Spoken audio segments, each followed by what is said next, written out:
तो हम लोग इंडिया और ईरान पढ़ रहे हैं। हम लोगों को इंडिया और ईरान को जब हम पढ़ रहे हैं तो उसको अरब वर्ल्ड के पॉइंट ऑफ व्यू से और इसराइल के पॉइंट ऑफ व्यू से देखना जरूरी है।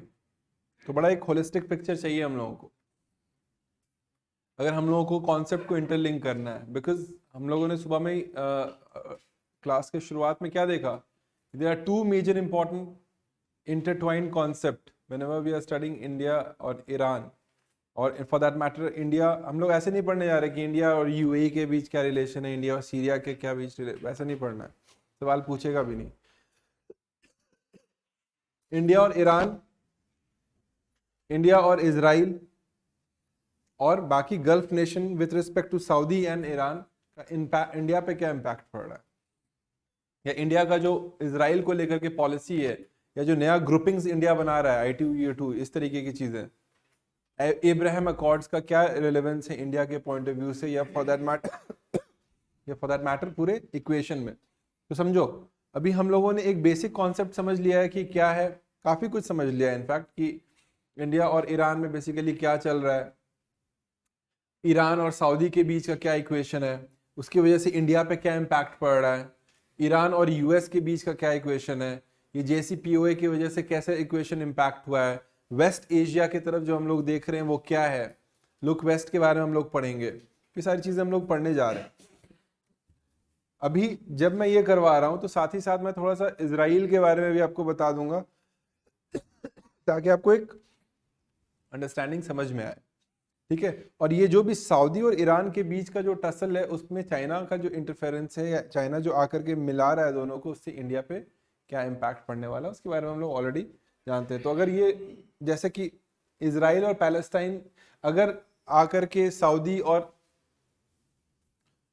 ईरान मिल जाते हैं तो it will result in the resolution of Israel Palestine conflict.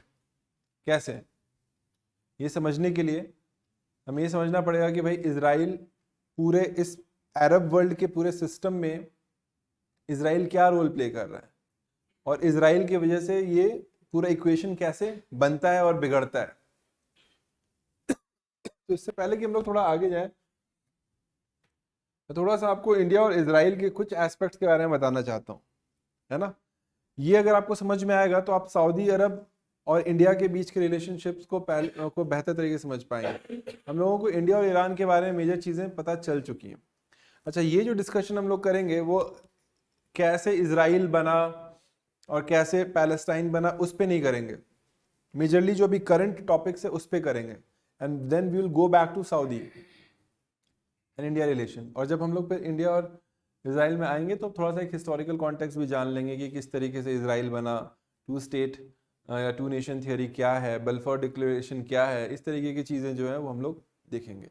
अभी हम लोग कंटिन्यू कर रहे हैं इंडिया और ईरान को, लेकिन आगे सऊदी के और इंडिया के रिलेशन को समझने के लिए हम लोगों को इसराइल और इंडिया का जो करंट रिलेशन है और इसराइल की वजह से जो भी इश्यूज होते हैं उसको समझना ज़रूरी है।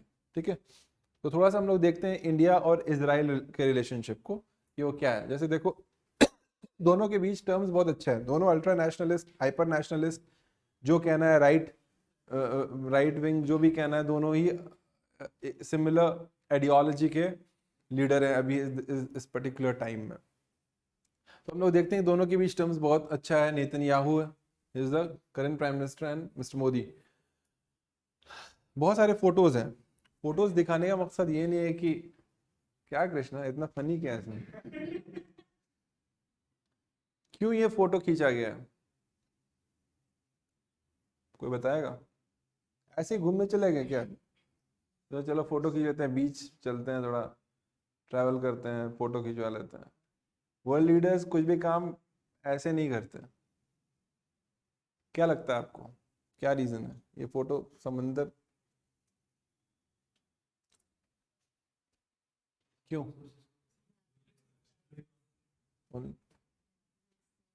क्या? नेवल एक्सरसाइजेस, ठीक है, और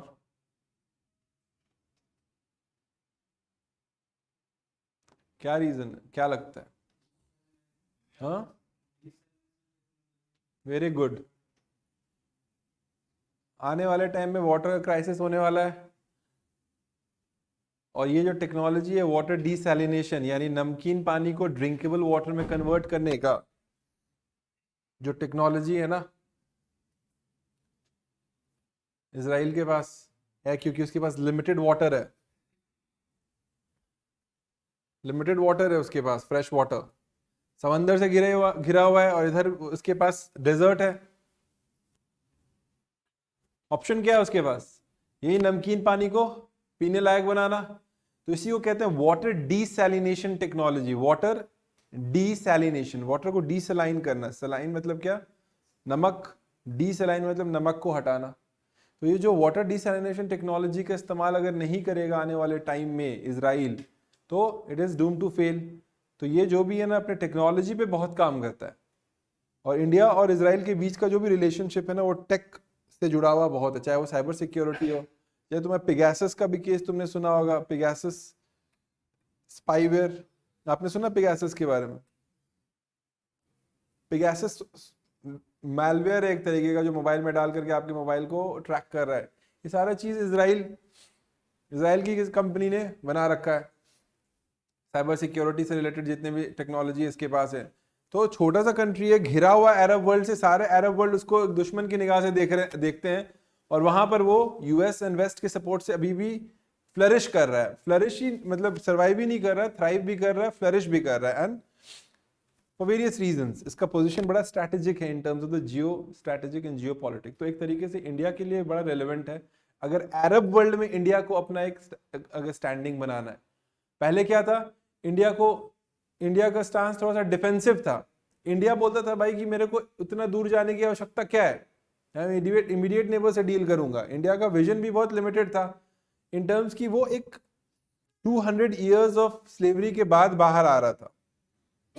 तो वो बहुत ही डिफेंसिव मोड में अपनी इकोनॉमी को क्लोज करके रख रहा है, भाई कोई अंदर आएगा नहीं, कोई बाहर जाएगा नहीं, एक तरीके से रशिया की तरफ रहेंगे, ठीक है अपना दोस्त टाइप है, बाकी ठीक ठाक अपना काम करेंगे। तो इतना अरब वर्ल्ड की तरफ वो देखता ही नहीं था, वो उनका इश्यूज था, और इंडिया नॉन अलाइन था, इंडिया को इन सब चीजों से कोई मतलब नहीं था। हाँ, लेकिन ये था कि वो प्रो पैलेस्टाइन स्टांस था। गांधी जी ने भी कहा था कि it's a grave injustice to the humanity with the creation of Israel. In fact, Nehru was not in favor of recognizing Israel when Albert Einstein had written to him in the letter of demanding कि भाई तुम Israel के case के लिए international platforms पे जाकर के बात करो। अल्टीमेटली 1948 में इजराइल बनता है and it is recognised by everybody कि भाई इजराइल एग्जिस्ट कर रहा है। पर ये जो कांस्टेंट कॉन्फ्लिक्ट जो इजराइल और पैलेस्टाइन में चल रहा है, सालों से चल रहा है, उसका इम्प्लीकेशन ये है कि अरब वर्ल्ड के लिए ये एक बहुत ही सेंसिटिव टॉपिक है, और पूरा जो डायनेमिक्स है अरब वर्ल्ड का वो इस एक कॉमन एनिमी के तौर पर टिल्टेड है। कौन है वो common enemy? Israel. Arab world उसको एक एनिमी की तरह देखता है कि वो इंटर कर गया है हमारे रीजन में, पैलेस्टीनियंस को डिस्प्लेस करके इजराइल का क्रिएशन किया हुआ है। तो वो इस इशू को ना छोड़ना नहीं चाहते हैं, और जब तक ये इशू छूटेगा नहीं तो नया डायनामिक्स बनेगा नहीं। और वेस्ट जानता है कि जब तक इस पैलेस्टाइन के इशू को अंडर द कारपेट नहीं करेंगे तो नया समीकरण, नया इक्वेशंस हम लोग फॉर्म नहीं कर सकते। सऊदी के लिए भी वो इतना ही सेंसिटिव इशू है जितना ईरान के लिए, बिकॉज ये दोनों एक कॉज, मुस्लिम कॉज जो वहां पैलेस्टाइन के लिए, वो उसको प्रमोट करते हैं अगेंस्ट द ज्यूज, है ना। इसी को डीकपल करने के लिए, डीकपल मतलब इससे अरब के लिंक को हटाने के पॉइंट ऑफ व्यू से हम लोग देखते हैं कि वेस्ट नए नए इनिशिएटिव्स लेकर के आ रहा है, जैसे कि I2U2, जिसमें वो पुश कर रहा है यूएई को। समझना जो अभी मैं कहना चाह रहा हूं, अगर ये बात समझ गए तो तुमको आधी चीजें समझ में आ जाएंगी। अरब और इजराइल का इशू वैसा ही है जैसे कि कश्मीर इशू इंडिया और पाकिस्तान के बीच में। मतलब ये वही बात हो गई कि कोई आकर के बोल दिया कि भाई हाँ ठीक है कश्मीर जा रहा है तो क्या फर्क पड़ रहा है। ये नॉन नेगोशिएबल है, समझ में आ रहा है? Non negotiable, sentimental, generational value जो हमारा इनग्रेन्ड है। अदरवाइज हमारे लिए कितना आसान है, सीपेक को ज्वाइन कर लो, कोई दिक्कत नहीं है, but this issue overtakes other issues.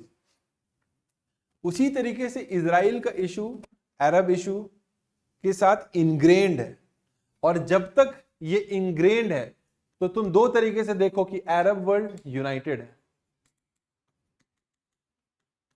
For the Muslim cause versus Jews, और अरब वर्ल्ड डिवाइडेड होना वेस्ट के हित में, वेस्ट के हित में, one party against the other party, यानी डिवाइडेड अरब जो है वो प्रो यूएस, तभी तो यूएस सऊदी और ईरान के बीच एक वेज जो क्रिएटेड है उसको प्रमोट करता है।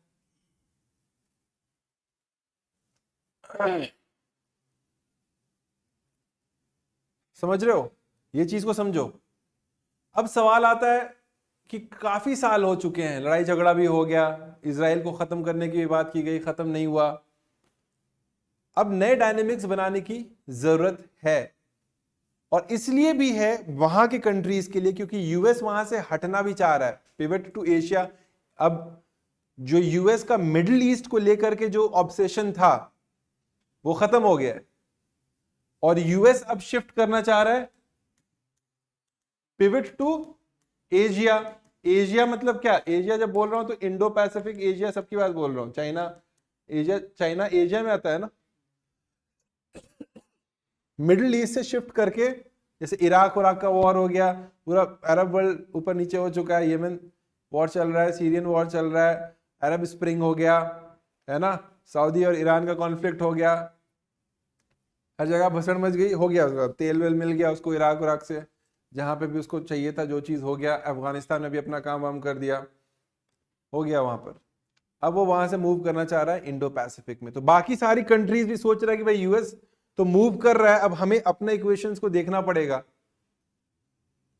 तो ये एक एस्पेक्ट है, समझो इस चीज को। दूसरा एस्पेक्ट क्या है, क्योंकि यूएस वहां से मूव कर रहा है तो यूएस को चाहिए कि जब मैं मूव कर रहा हूं तो वहां पे कुछ एक भरोसेमंद का एक अपना रिप्रेजेंटेटिव डाल के जाऊं। भाई मैं तो जा रहा हूं पर मैं अपना रिप्रेजेंटेटिव यहां पे डाल करके जा रहा हूं जो मेरे फेवर में, मेरे हित में काम करता रहेगा, because my now focus is on Indo Pacific, I am pivoting towards Asia, and that is why US is pushing for regional groupings and something like I2U2, वरना इंडिया को डायरेक्टली क्या लेना देना है। और इसके थ्रू यूएस इंडिया को बोल रहा है कि देखो तुम एक्ट ईस्ट लुक ईस्ट तो कर रहे हो, तुम्हारे लिए एक अच्छी अपॉर्चुनिटी है, लुक वेस्ट, लुक वेस्ट, यानी इंडिया को इससे क्या मिल रहा है, लुक वेस्ट। सबसे इंपॉर्टेंट सवाल यह है कि इसमें इंडिया का क्या,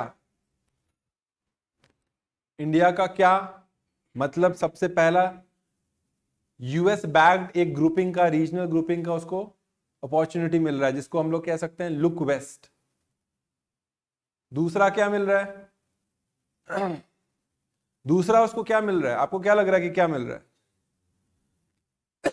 चाइना उसको आइसोलेट कर चुका है यहां पर, तो वो उसका ऑल्टरनेट वहां ढूंढ रहा है।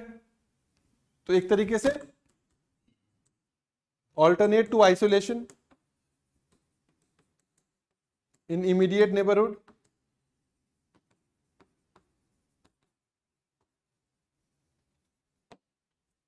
समझ में आ रहा है। इसके अलावा क्या मिल रहा है, इसके अलावा यह मिल रहा है, समझना अभी जो मैं बोलने जा रहा हूं। अगर तो अरब वर्ल्ड को इस अरब और पैलेस्टाइन और इजराइल के इशू से बाहर उठना है तो उसको एक नया ग्रुपिंग बनाना पड़ेगा। और पूरा जो अरब वर्ल्ड है ना वो डिवाइडेड है। कैसे डिवाइडेड है, UAE, Bahrain, Qatar, Kuwait, Saudi, ये सब प्रो यूएस है।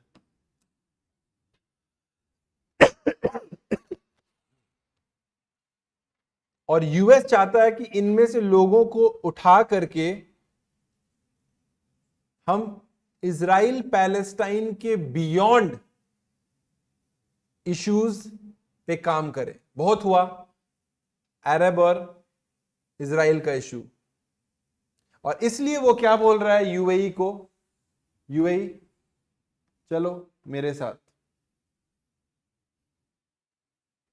I2 में एक इंडिया है, एक इजराइल है, और U2 में एक यूएई है और यूएसए है। अब यूएई को ही क्यों चूज किया?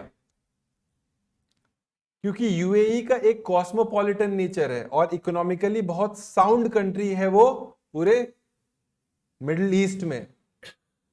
कोई भी कंट्री उससे डायरेक्ट कॉन्फ्लिक्ट नहीं चाहेगा या अवॉइड करेगा। फॉर एग्जाम्पल, मैं तुमको एक एग्जाम्पल देता हूं, पाकिस्तान पैलेस्टाइन को फेवर करेगा कि इजराइल को?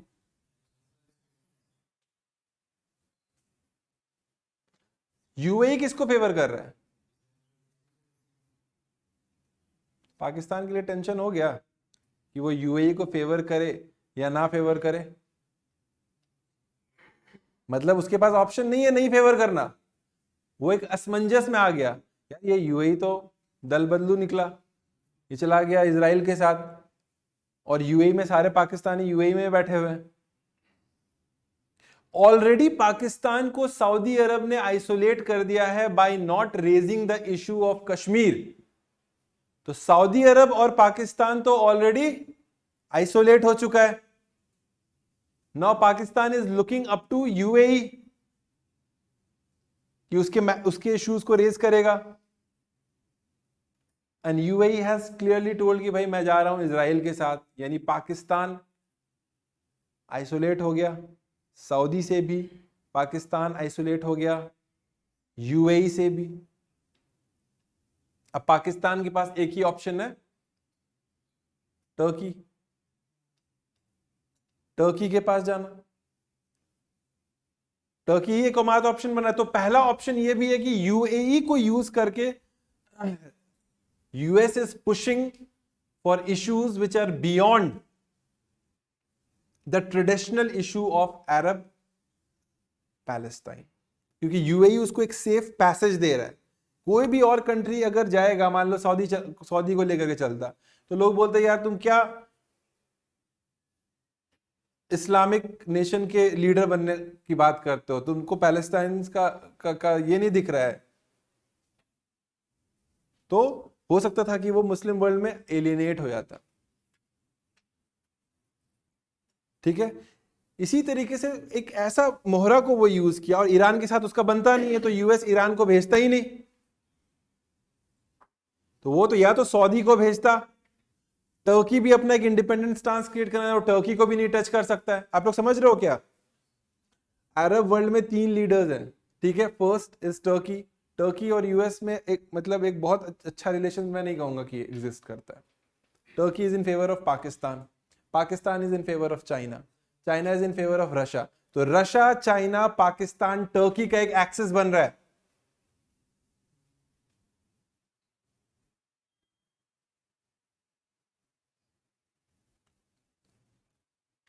तो यूएस के पास क्या ऑप्शन है? सऊदी डायरेक्टली फ्रंट में नहीं आएगा ये बोलते हुए कि भाई मेरे को इजराइल अच्छा लगता है, इजराइल का इशू मैं एड्रेस करूंगा। तो आपके पास ऑप्शन क्या बच रहा है?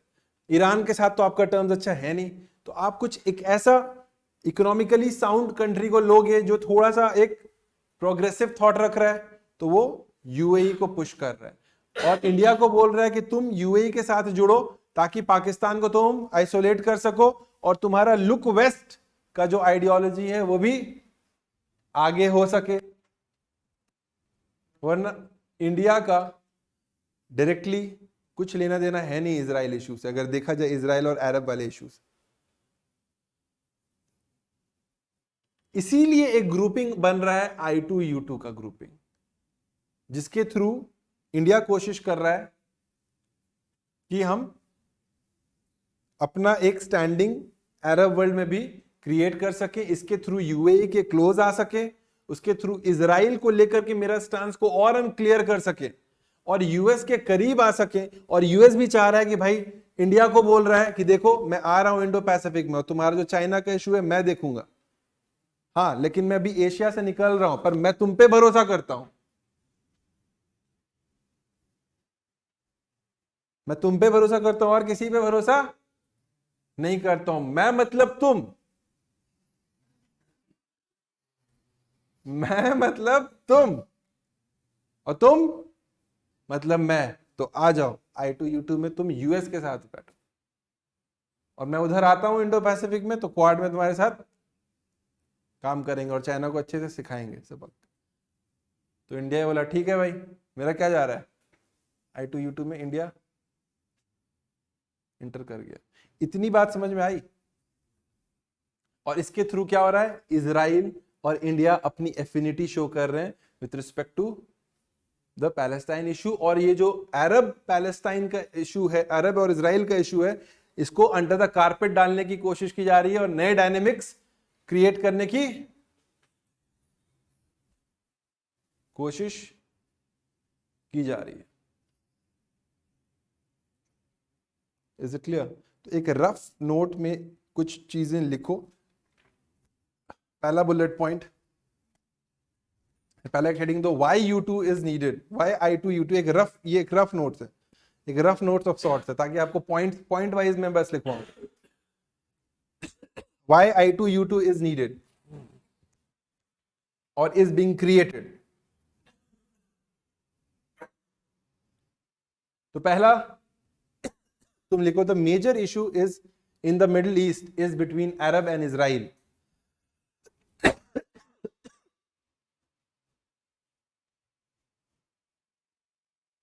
Most important or the major issue in the Middle East is the Arab-Israel issue.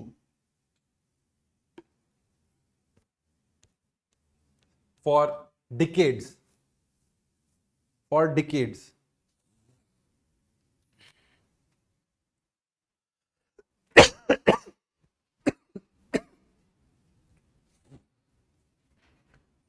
उसी पॉइंट में लिखो, through I2U2, the West wants to move away from this traditional issue. Move away from this traditional issues to form new equations.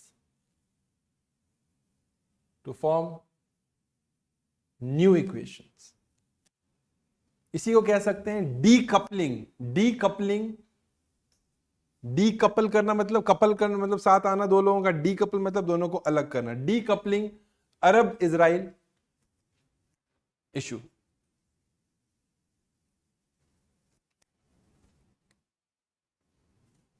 अब next question उठता है, how ये करेगा कैसे? How, एक क्वेश्चन लिखो हाउ। तो सबसे पहले लिखो divided Arab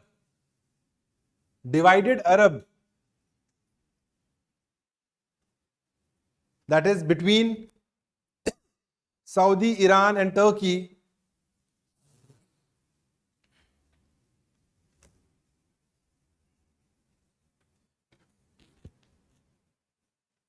is good for US.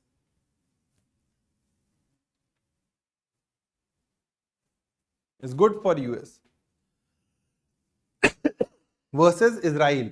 क्योंकि अगर सारे इकट्ठे आ जाएंगे तो इजराइल के लिए प्रॉब्लम बढ़ जाएगी। तो डिवाइडेड रखो, उसी में लिखो, now Saudi being the leader of Sunni Muslims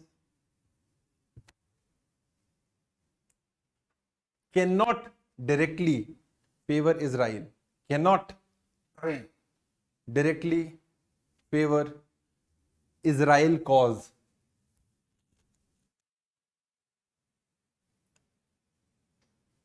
ठीक है, plus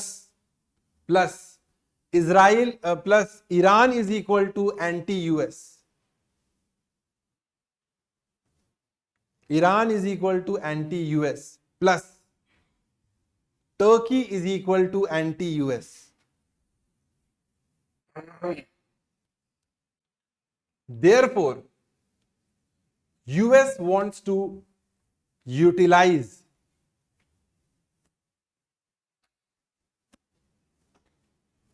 UAE UAE and other such pro-US developed economies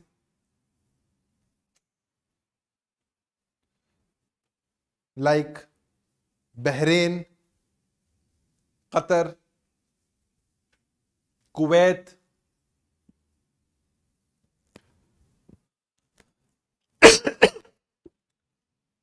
to propagate this new equation, propagate or establish this new equation.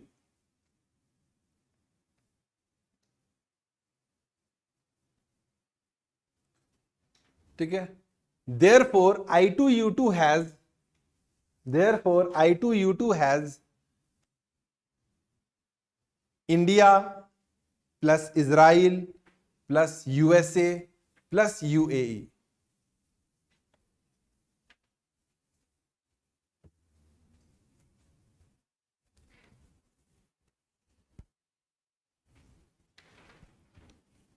ठीक है? अब ये इक्वेशन तुम लिख लिए,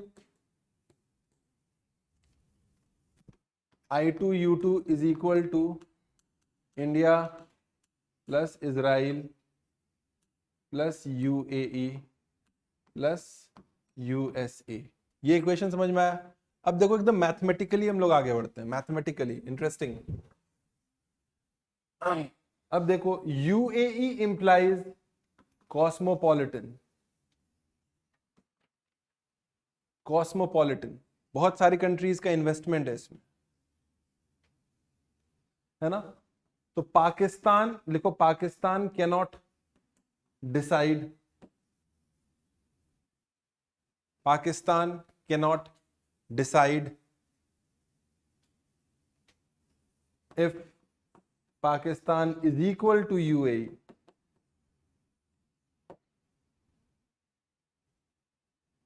with respect to Palestine issue.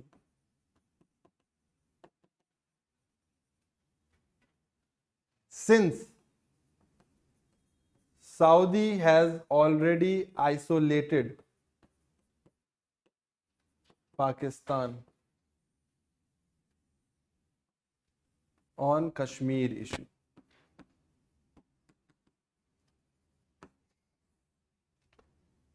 Kashmir issue पर सऊदी ने उसको ऑलरेडी आइसोलेट कर दिया। क्यों? क्योंकि जब वो इंडिया आया तो उसने कश्मीर इशू को इंटरनेशनलाइज नहीं किया, उसके बारे में बात नहीं किया। Therefore पाकिस्तान कैनॉट अफोर्ड, लिखो, therefore Pakistan cannot afford to lose UAE as its partner in the Middle East.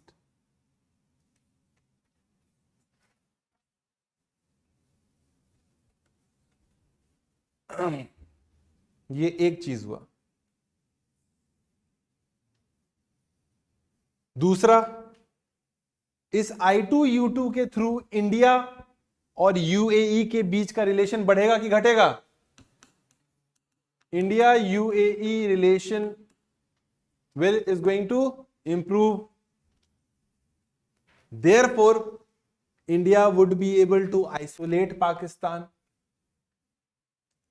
लिखो, therefore India would be able to isolate Pakistan, which is in line with India's look West Asia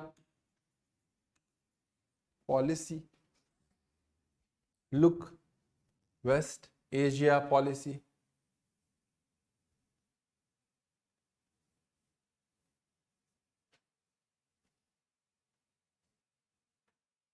और क्या India को मिल रहा है? यहां पर USA, अब यहां से एक इक्वेशन और निकल रहा है, USA is pivoting to Indo Pacific and Asia. Pivot कर रहा है ना, हट रहा है।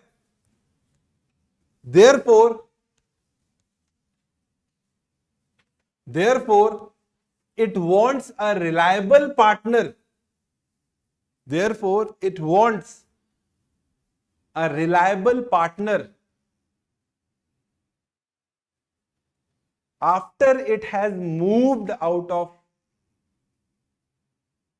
Middle East.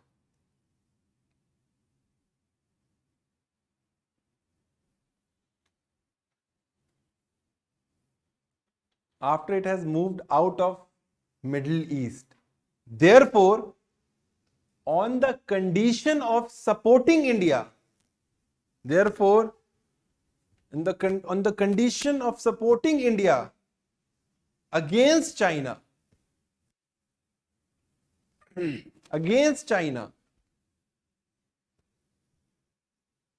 it wants its support in the West Asia.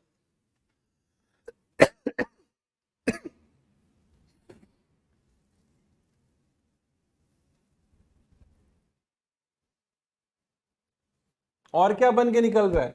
India's stance with respect to Israel is coming out more in favour. तो next और क्या निकल के आ रहा है? India's stance with respect to being pro Israel.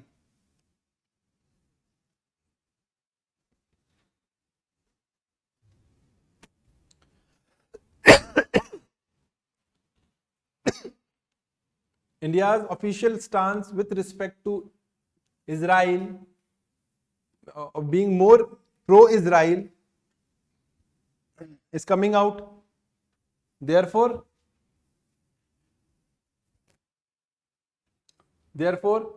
India-Israel का relation बढ़ेगा कि घटेगा? बढ़ेगा.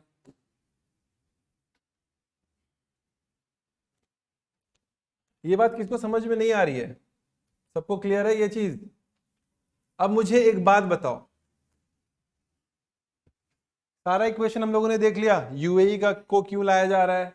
यूएसए वहां से मूव कर रहा है तो इंडिया को किस शर्त पे ला रहा है कि हम तुमको चाइना में हेल्प करेंगे, तुम इधर आओ, हम मतलब तुम इस तरीके का. इंडिया इजराइल के साथ जुड़ रहा है, इजराइल के साथ इसका इक्वेशन बेहतर हो रहा है और इसके थ्रू इंडिया और यूएई का रिलेशनशिप बढ़ रहा है जो कि इंडिया के वेस्ट एशिया पॉलिसी के लिए बेहतर है. यूएई में बहुत इंडिया और पाकिस्तान डायस्पोरा ज्यादा है.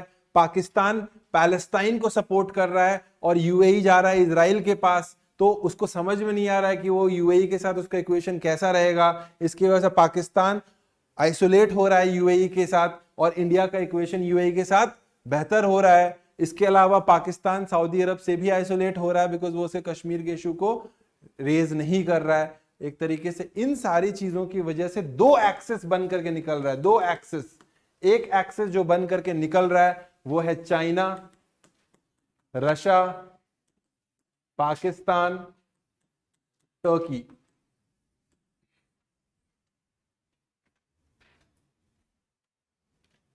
आया ना? टर्की भी आइसोलेटेड है और यहीं पे ईरान भी आ जाएगा.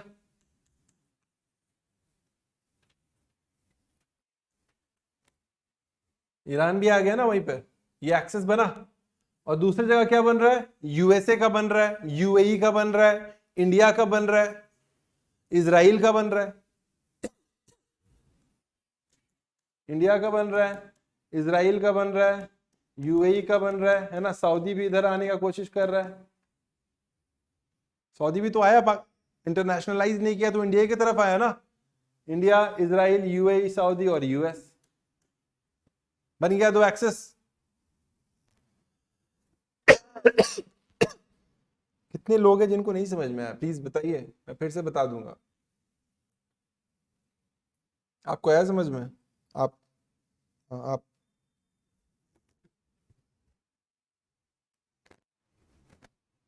दो एक्सेस बन रहा है मिडिल ईस्ट में. Interesting game. इसी को I2U2 कहते हैं. और ये एब्राहम अकॉर्ड का एक इफेक्ट है. एब्राहम अकॉर्ड क्या है वो हम लोग देखेंगे. मोटा मोटी क्या चल रहा है मिडिल ईस्ट में कि इजराइल का जो मेजर इशू है, इसलिए हम लोग देख रहे हैं Modi engages himself deeper and deeply with Netanyahu because now Israel has become the center of relationship between India and Israel. India और इजराइल के बीच इंपॉर्टेंट रिलेशनशिप है, क्योंकि दो एक्सिस बन के निकला। मैं ये यहां तक पहुंचने के लिए मैंने इतना मैथमेटिकल प्रूफ दे दिया भाई, मैथमेटिकली डील किए हम लोग। LHS is equal to RHS हो गया। इजराइल तक पहुंचने के लिए we have done a very mathematical approach. तो ये सारा फोटो वोटो जो तुमको दिख रहा है वहां तक आने के लिए ये सब, और यही है इंडिया का लुक वेस्ट पॉलिसी। अब थोड़ा सा देखते हैं। देखो सवाल पूछ दिया 2018 के प्रीलिम्स में, आप रीड कीजिए।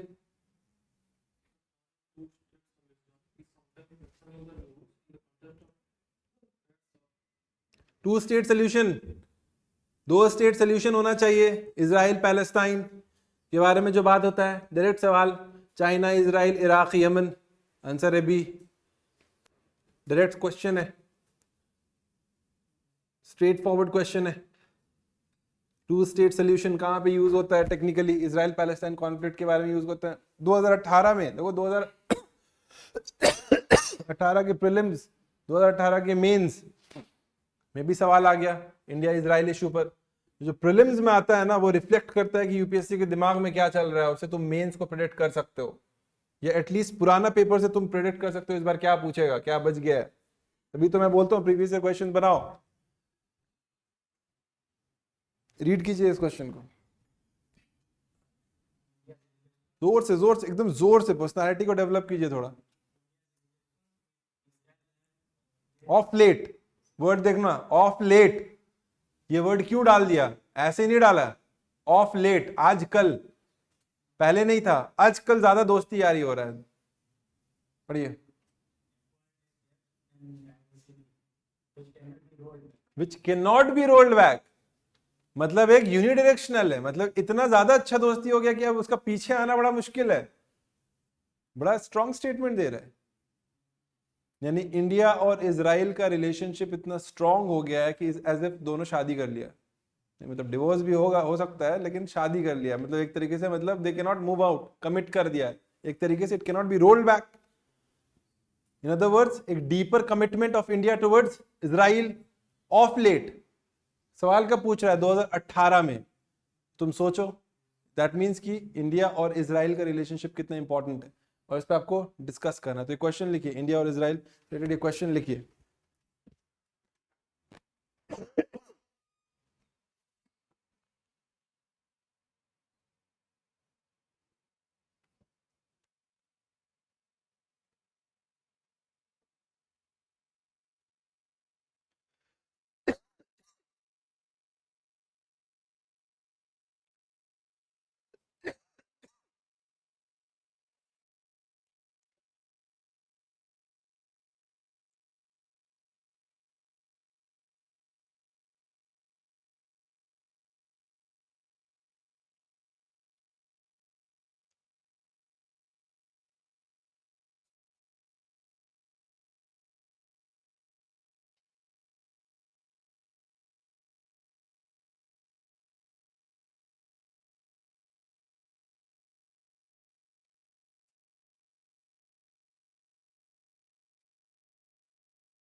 Is it done? ठीक है, थोड़ा सा देखते हैं, पासिंग रेफरेंस में हम लोग देखते चलेंगे, इसमें कुछ बहुत ज्यादा जानने योग्य बात नहीं है। देखो इजराइल पैलेस्टाइन कॉन्फ्लिक्ट जो है ना, सबसे पहले इंडिपेंडेंट इंडिया के पास आने वाला, जो कि यूएन में डील किया जा रहा था, सबसे one of the first issues है जो कि आया। और मैंने पहले बताया, जनरल असेंबली में इसका वोटिंग होने से पहले नेहरू को एक लेटर भी मिला अल्बर्ट आइंस्टाइन की तरफ से, जिसमें वो रिक्वेस्ट कर रहा था कि इंडिया को कि सपोर्ट करो इस पार्टीशन ऑफ पैलेस्टाइन से जुड़े हुए मैटर को लेकर के। नेहरू ने बोला कि भाई India could not support it, and Nehru favoured the idea of United Palestine. उसने बोला कि देखो ऑलरेडी अभी हम लोग खुद पार्टीशन होकर के आए, अभी इंडिया और पाकिस्तान का पार्टीशन हुआ है, I don't think that partition is a great option, and he favoured that एक यूनाइटेड पैलेस्टाइन होना चाहिए और कोई डिवाइडेड बाय रिलीजन नहीं होना चाहिए। क्योंकि जो पार्टीशन और जो पैलेस्टाइन का क्रिएशन, इजराइल का जो क्रिएशन हो रहा था, वो थ्रू डिविजन हो रहा था अलोंग द रिलीजियस लाइन, जैसा कि हिंदू और मुस्लिम्स में इंडिया और पाकिस्तान में हुआ, वैसे ही वहां पर भी हो रहा था। Jews will get Israel and the Muslims will get Palestine. Nehru was not in favor of this partition. Nehru was not in fact of the partition even in the case of India to begin with, है ना। तो इसने बोला भाई मेरे से ये सारी बातें ना करो, यूनाइटेड पैलेस्टाइन को मैं फेवर करता हूँ। हाँ, एक तरीके से perhaps he was experienced by his own, he was influenced by his own experience। तो सबसे पहले लिखो नेहरू, नेहरू का क्या स्टांस था, हिस्ट्री लिखो थोड़ा सा, हिस्ट्री। नेहरू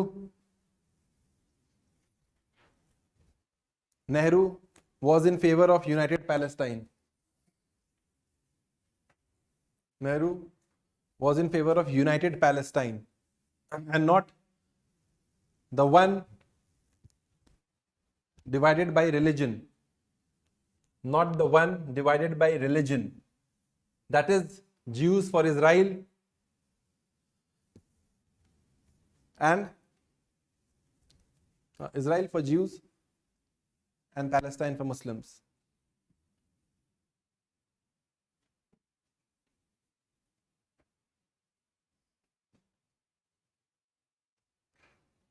ठीक है, पर उनके चाहने से क्या होता है, 1948 में हम लोग देखते हैं कि स्टेट ऑफ इजराइल बन गया and India had to recognise the state of Israel, but they did not establish diplomatic relation, पर उन्होंने डिप्लोमेटिक रिलेशन के साथ नहीं किया। तो नेक्स्ट बुलेट पॉइंट लिखो, Israel was created in 1948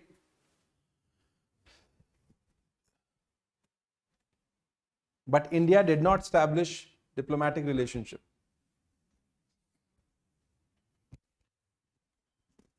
With Israel.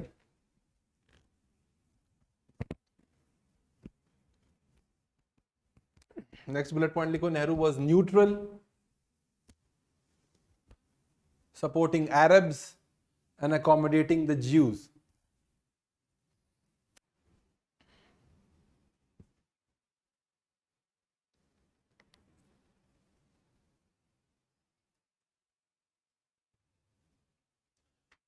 फिर हम लोग देखते हैं कि इंदिरा गांधी का भी एक हार्डकोर प्रो पैलेस्टाइन स्टांस रहा है। तो लिख लो इंदिरा गांधी का एक हार्डकोर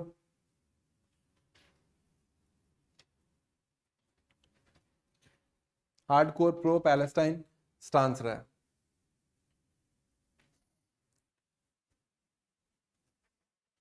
जबकि हम लोग पहली बार राजीव गांधी के केस में देखते हैं कि कंप्लीटली तो रिवर्स नहीं किया स्टांस, लेकिन एक तरीके का नंबर ऑफ मूव्स किया जो कि which was in the favour of Israel.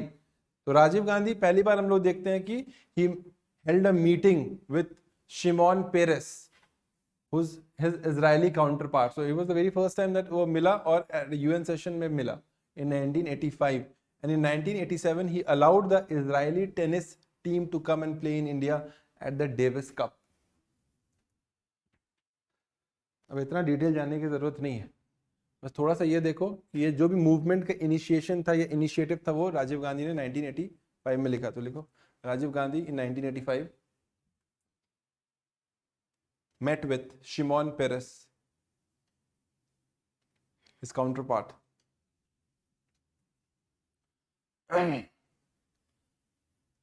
फिर आते हैं इंडिया के most underrated prime minister PV Narasimha Rao. इन्होंने सबसे पहले क्या किया, फुल डिप्लोमेटिक रिलेशनशिप स्टैब्लिश किया, है ना। और इसके क्या कारण थे, उसके कारण ये थे कि 1991 में हम लोग देखते हैं कि गल्फ वॉर चल रहा था। गल्फ वॉर समझ रहे हो, गल्फ वॉर चल रहा था, ये इराक और ईरान के बीच गल्फ वॉर।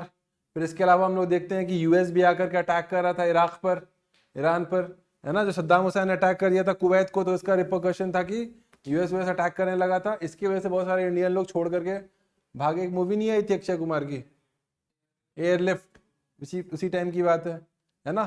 तो सारे इंडियंस लोगों को वहां से उठा करके ले आए, तो वो जो भी पैसा इंडिया बेचते थे वो पैसा भी इंडिया का खत्म हो गया। इंडिया के पास तेल भी नहीं बच, तेल एक्सपेंसिव हो गया, तो उसका ज़्यादा पैसा देना पड़ रहा था। और इसकी वजह से क्या होता है, इंडिया को बीओपी क्राइसिस हो गया। बीओपी क्राइसिस क्यों हुआ, बार बार हम लोग यही पढ़ते हैं ना, बीओपी क्राइसिस हो गया, बीओपी क्राइसिस हो गया, इंडिया को मार्केट खोलना पड़ा। कहानी यहीं से शुरू होती है।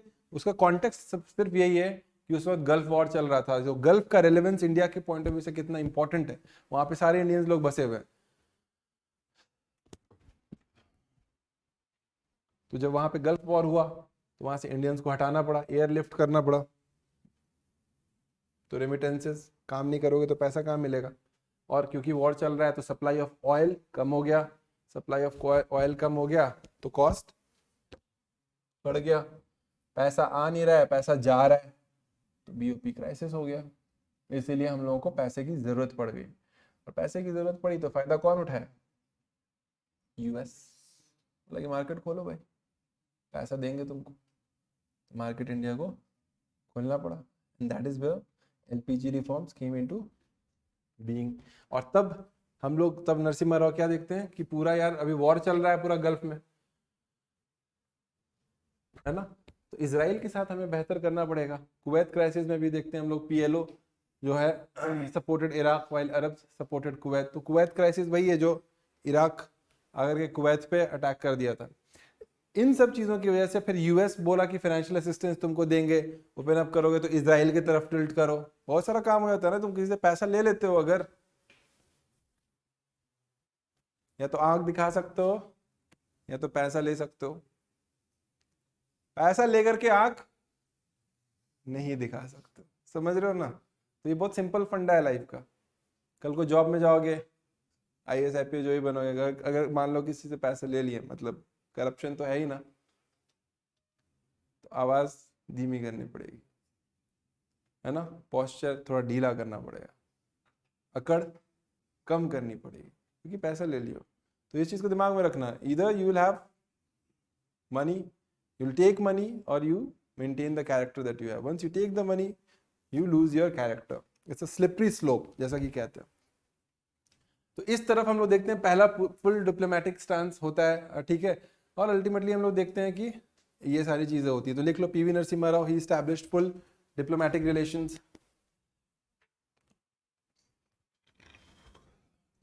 PV Narasimha Rao, he established full diplomatic relations. तो रीजन लिख लो, because India tilted pro US,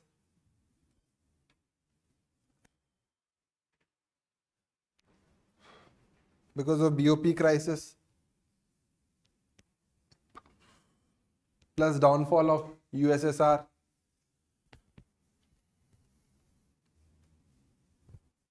plus Israel is equal to pro-US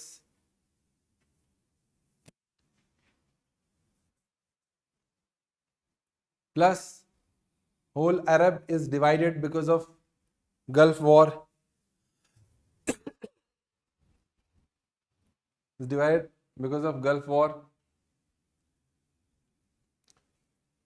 इसके अलावा खुद अरब की बहुत सारी कंट्रीज ने इसराइल के साथ बेहतर टर्म्स एस्टैब्लिश कर लिया, जैसे इजिप्ट ने कैंप डेविड अकॉर्ड, हम लोग पढ़ेंगे कैंप डेविड अकॉर्ड, और जॉर्डन ने 1991 में Oslo peace accord.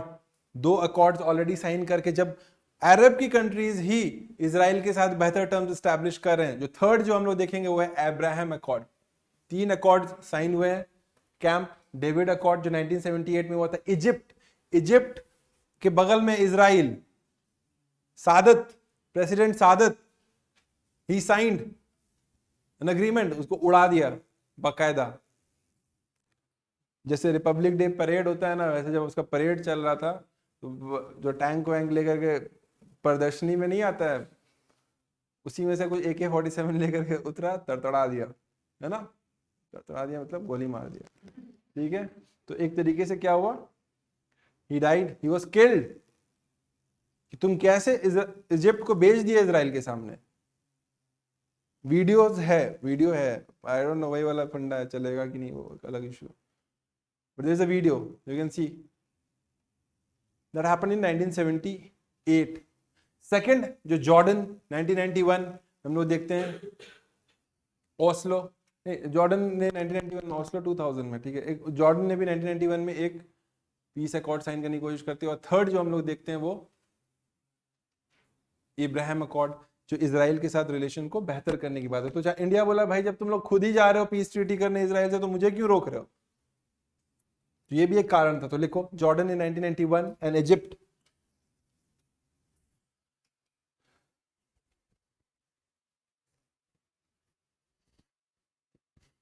Jordan in 1991 and Egypt at Camp David Accord in 1978 signed a peace treaty with Israel. इसके अलावा चाइना ने भी रिकॉग्निशन दे दिया, तो प्लस लिखो, China also gave diplomatic recognition to Israel.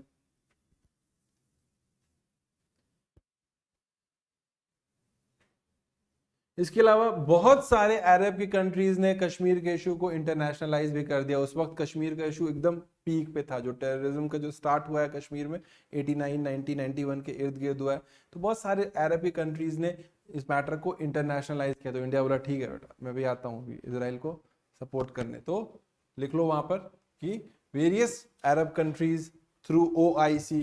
OIC का क्या फुल फॉर्म है?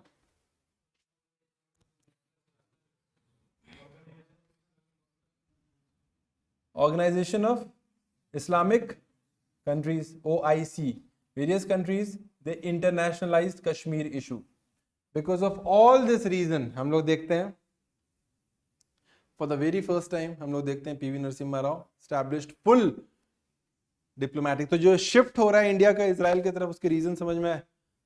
को स्टार मार्क करो कि क्यों इंडिया शिफ्ट कर रहा है इजराइल की तरफ। इसके बाद अटल बिहारी वाजपेयी में भी हम लोग देखते हैं कि आर्म्स एंड एम्यूनिशन उन्होंने इनहेरिट किया, ये इंपोर्ट किया इजराइल से। उनको मच नीडेड एम्यूनिशन जो है कारगिल वॉर के दौरान इजराइल ने सपोर्ट किया।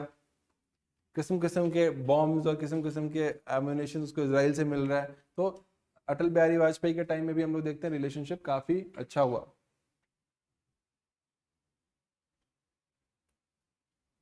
और नरेंद्र मोदी के टाइम में हम लोग देखते हैं ये चीज एकदम एक्सट्रीम पे पहुंचा हुआ है अभी।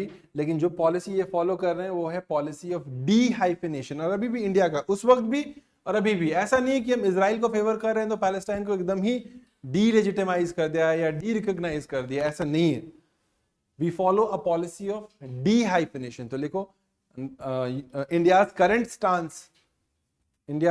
Stance with respect to Israel Palestine issue is policy of dehyphenation. इसको एक ब्रैकेट में डालो, स्टार मार्क करो उसको। Policy of dehyphenation. Dehyphenation prelims से पूछ देगा डी हाइफिनेशन क्या है। Policy of dehyphenation. Dehyphenation simple मतलब होता है India wants to maintain its relationship with both Palestine and Israel. और दोनों से एक साथ नहीं मिलेगा, उससे भी मिलेगा, उससे भी मिलेगा। आज मिला, अगले बार आएगा तो पैलेस्टाइन से मिलेगा, इस तरीके से। तो जैसे कि क्या है, PM Modi made a stand alone visit to Israel.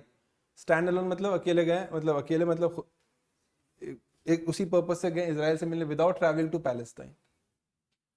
And later also made a stand alone visit to Palestine without travelling to Israel.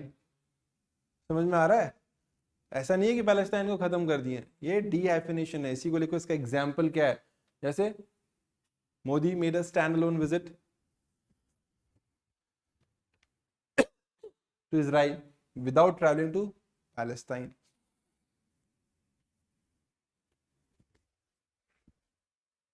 Plus also made a standalone visit to Palestine without traveling to Israel.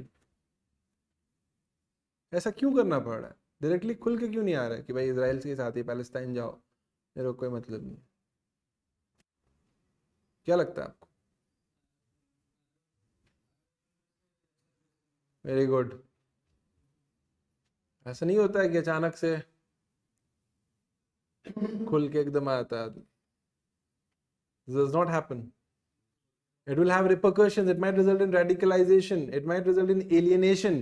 It might result in India suffering from the remittances. It might have an implication on Indians in Muslim population का एक dominance India में internationalise कर सकता है Kashmir issue को मिलकर के बहुत सारे लोग के आसपास पाकिस्तान वगैरह ये सारी चीजें, इन सब चीजों को ले जा करके। तो एक तरीके से प्रॉब्लमेटिक सिचुएशन नहीं है। हाँ ठीक है, आप भी हैं लेकिन आप भी हैं, दोनों चीजें। इसी को पॉलिसी ऑफ डी हाइफिनेशन हम लोग कहते हैं। ठीक है, डी हाइफिनेशन का मतलब मैं आपको ऑलरेडी समझा चुका हूँ। ठीक है, जैसे इंडिया और पाकिस्तान से मिलने जब यूएस जाता है, इंडिया के पास जाएगा तो पाकिस्तान के पास नहीं जाएगा, पाकिस्तान के पास जाएगा तो इंडिया के पास नहीं जाएगा। तो डिहाइफिनेशन का पॉलिसी हर कंट्री फॉलो करता है, ऐसा कुछ नहीं। क्लियर? अब सवाल आता है why Israel matters a lot. सबसे बड़ा रीजन है डिफेंस कोऑपरेशन। हम लोगों में बहुत गोला बारूद का बहुत खरीद फरोख्त होता है, लेन देन। समझ में आ रहा है? हम लोगों को बम पटाखा चाहिए होता है क्योंकि इंडिया 4th लार्जेस्ट आर्मी है और हमारी कंप्लीट डिपेंडेंसी किस पर है? पहले शुरू में किसके ऊपर रही है? रशिया। रशिया। इनफैक्ट हम लोग देखें कि 10 चीज अगर हम लोग रशिया से खरीदते हैं तो 7-8 चीज तो बम पटाखा ही खरीदते हैं। तो वो ही बोलता है यार तुम जब देखो आ जाते हो बम पटाखा खरीदने, तुमको मेरा जरूरत ही नहीं है, तुमको सिर्फ तब जरूरत है जब तुमको बम पटाखा चाहिए। तो रशिया ही बोलता है वैसे तो तुम यूएस के साथ घूमते रहते हो, जब बम पटाखा चाहिए था तभी आते हो मेरे पास। तो उसको भी ट्रस्ट इश्यूज है। समझ में आ रहा है?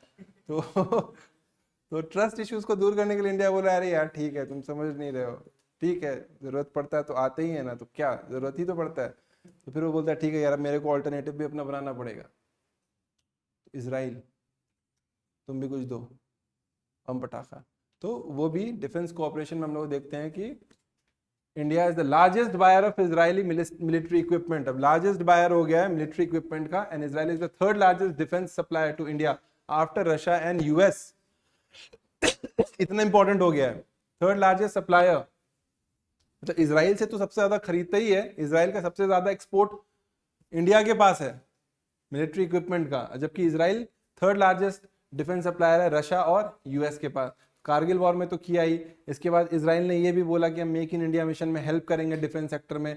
बॉर्डर को सेव करने के लिए India intends to use hitech anti infiltration system, जो कि वो इसराइल यूज करता है। वो जो तुम्हारा चेक पोस्ट बनाने के लिए इंटीग्रेटेड चेक पोस्ट, ये सब जो तुम पढ़े ना हम लोग कि बॉर्डर को सेव करने के पॉइंट ऑफ व्यू से थर्मल और ये सब सर्च लाइट्स और ये सारी चीजें सब इसराइल सप्लाई कर रहा है इंडिया को।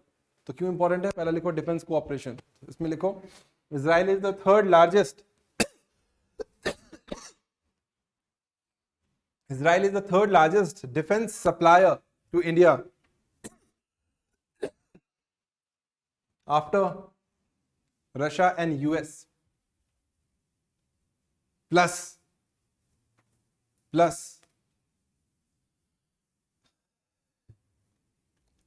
India is the biggest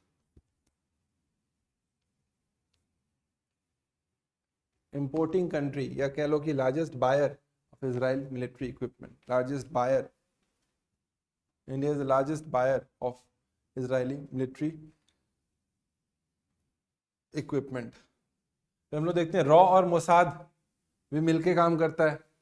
raw और मोसाद, मोसाद क्या है? इसराइल का इंटेलिजेंस, रॉ इंडिया का, है ना। 1968 when RAW was created, India had cooperated with Mossad to get vital intelligences. तो रॉ और मोसाद साथ में इंटरेक्शन होता है। इनफैक्ट अगर तुम आईपीएस ट्रेनिंग में जाते हो तो कुछ कई बार इनसे तुमको इसराइल भेजता है वहाँ के पुलिस सिस्टम से रूबरू होने के लिए, वहाँ से कुछ टेक्निक्स वगैरह लेने के लिए। तो इसराइल भेजा जाता है कई बार ट्रेनिंग में भी आईपीएस में। तो रॉ और मोसाद का लिंक लिख दो। बहुत सारे डिफेंस इक्विपमेंट लिया है, अब इतना ज़्यादा जानने का ज़रूरत नहीं है, लेकिन फिर भी हल्का फुल्का देख लो। Drones, field guns, missiles, spider, anti aircraft missiles, ये सारी चीज़ें, फैल्कन, नाइट विजन टेक्नोलॉजी, ये सब लेकर के हम लोग बैठे हुए हैं इसराइल से। अब इतना जानने की जरूरत यानी लिख लो ड्रोन हल्का फुल्का लिख लो, है ना, ज़्यादा कुछ नहीं। क्लियर है? तो डिफेंस कोऑपरेशन इंडिया और इसराइल के बीच काफ़ी स्ट्रांग है। रीजंस भी समझ में आ गया। इंटेलिजेंस एजेंसी साथ काम करती हैं। दूसरा आता है एग्रीकल्चर। हम लोग ऑलरेडी देख चुके हैं कि इंडिया के पास भी वाटर स्ट्रेस नेशन है, और अगर हम लोग देखें Israel is also a water scarce nation. Most वो तो पूरा एकदम तुम्हारा रेगिस्तान के बीचों बीच है, मेडिटेरेनियन सी की तरफ खुल रहा है उधर। पर उसके और इंडिया में फर्क ये है कि इंडिया के पास ज्यादा बड़ा एरिया है, लेकिन फिर भी इंडिया उसको ऑप्टिमली यूटिलाइज नहीं कर पाता। पर वो ऐसा नहीं है, उसको पता है कि उसको एक डिफिकल्ट टेरेन में, एक डिफिकल्ट नेबर्स के बीच में सर्वाइव ही नहीं करना है, थ्राइव करना है और ग्रो करना है। तो वो टेक्नोलॉजी पे बहुत इन्वेस्ट करता है, और इसकी वजह से हम लोग देखते हैं कि इसने बहुत मतलब एक तरीके से ग्रोथ किया है डेजर्ट एग्रीकल्चर करने में, डिप इरिगेशन में, इन सब चीज़ों में। इसका डिप इरिगेशन समझ में आता है? वहीं पर पानी का जो माइक्रो इरिगेशन, डिप इरिगेशन क्या होता है? डिप इरिगेशन कैसे, एक ड्रॉप में कैसे हो जाएगा पानी? मतलब पानी वेस्टेज नहीं होना चाहिए ना। Drip irrigation, micro irrigation. तो लिखो agriculture cooperation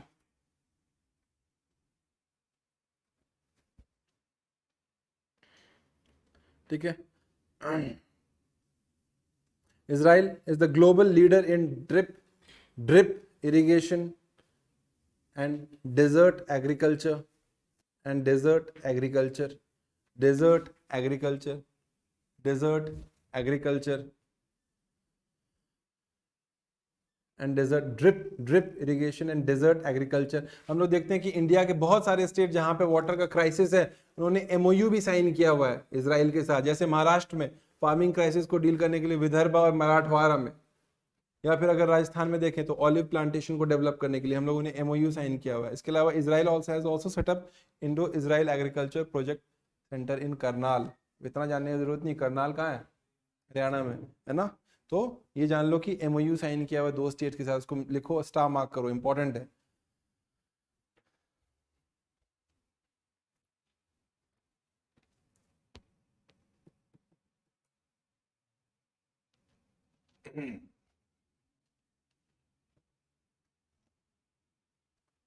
farming crisis Vidarbha और मराठवाड़ा, विदर्भ और मराठवाड़ा, राजस्थान में ऑलिव प्लांटेशन, ठीक है। एमओयू साइन किया हुआ।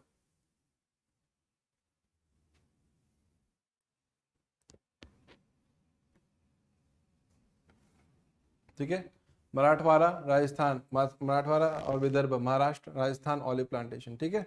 वाटर मैनेजमेंट नेक्स्ट है। वाटर मैनेजमेंट में सबसे इंपॉर्टेंट है recycling of urban waste water.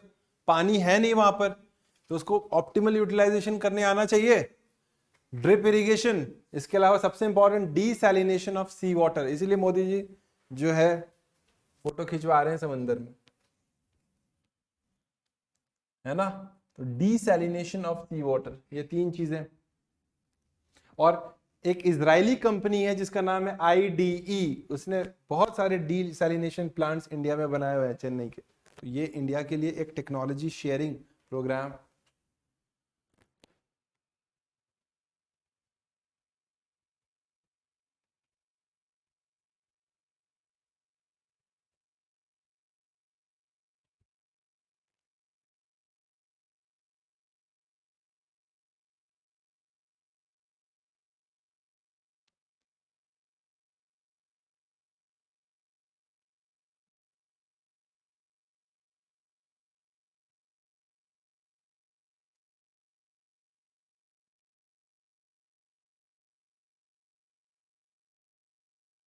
याद रखना, ये सब रटते रहना बैठ करके। IDE इजरायली कंपनी, इसको ब्रैकेट में डालो।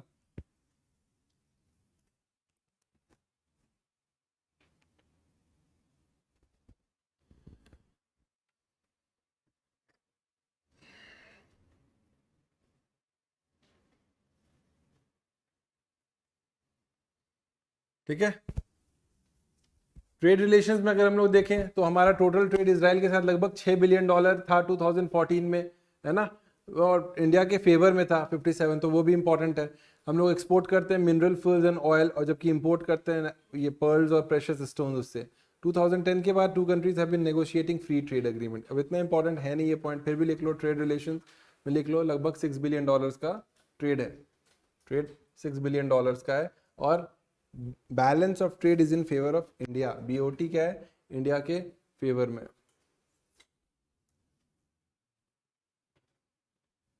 $6 billion BOT in favour of India. आप थोड़ा सा आंसर राइटिंग प्रैक्टिस भी कीजिए। आपको एकदम डिक्टेशन अगर कुछ भूल जाए तो आप एकदम ब्लैंक हो जाती है, पता नहीं क्या बोल दिया। थोड़ा सा दिमाग लगाइए ना कि क्या बोल रहे हैं। $6 billion BOT in favour of India, है ना। एकदम स्पून फीडिंग क्या क्या करना। थोड़ा सा कॉन्सेप्ट को एनालाइज कीजिए, खुद से भी अपने वर्ड में लिखना, वरना क्या होगा, हमेशा कोई डिक्टेट करवा दे, कोई बता दे। स्पून फीडिंग नहीं होना चाहिए। टूरिज्म, कितने लोग गए हैं कसौल, मनाली। तब इजराइल के लोग, इजराइल के बहुत सारे लोग वहां पे आते रहते हैं, है ना। मिनी इजराइल कहा जाता है कसौल को। क्या मिलता है वहां पे, अच्छा, मैगी, ठीक है। तो गोवा भी फेवरेट स्पॉट है, ठीक है। तो इसके अलावा क्या है, हम लोग देखते हैं कि इंडियन लोग भी मूव करते हैं टूरिज्म के लिए, सही है। तो लिख लो कसोल। कसोल को मिनी इजराइल कहा जाता है। मनाली हो गया, ओल्ड मनाली जाओगे तो वहां भी मिल जाएगा। मनाली कितने लोग हैं, बाकी आप लोग क्या उड़ीसा में ही रह करके उड़ीसा में ही रहना है क्या? भुवनेश्वर से कटक, कटक से भुवनेश्वर, कहीं ट्रैवल करो यार तुम लोग। नहीं, बाहर नहीं निकलने देते हैं घर वाले। उधर नहीं गए? जाओ थोड़ा पहाड़ वहाड़ घूम के आओ। साउथ हो गया है? कूर्ग गई हो? अच्छा अच्छा। जाओ कभी, अच्छी जगह है। भीड़ बहुत ज़्यादा हो जाती है, ट्रैफिक जैम रहता है ना? लेकिन फिर भी जाओ, ऑफ सीजन अच्छी जगह है ना? तो बहुत सारा स्टार्टअप में भी काफ़ी हेल्प करता है। Israel is the country of startup, है ना? स्पेस कोऑपरेशन में लिख लो, स्पेस इसरो और इजराइल स्पेस एजेंसी जो है वो कोऑपरेट करते हैं, तो लिख लो स्पेस कोऑपरेशन में।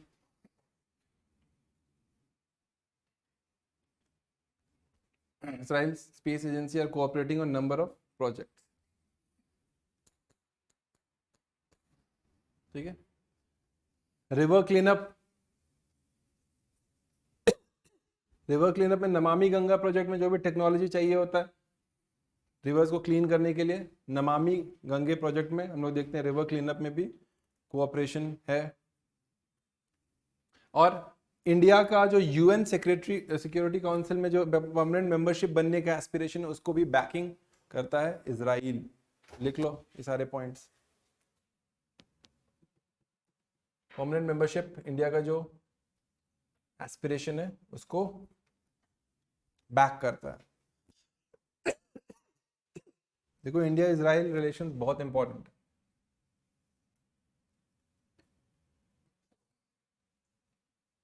ठीक है। यूएन सिक्योरिटी काउंसिल में जो परमानेंट मेंबरशिप का इंडिया का एस्पिरेशन है उसको पुश करता है। इसके अलावा तुम ये लिख लो, टेक्नोलॉजी में वो सब साइबर सिक्योरिटी में कोऑपरेशन है। फिर बहुत सारा जो ये वो सब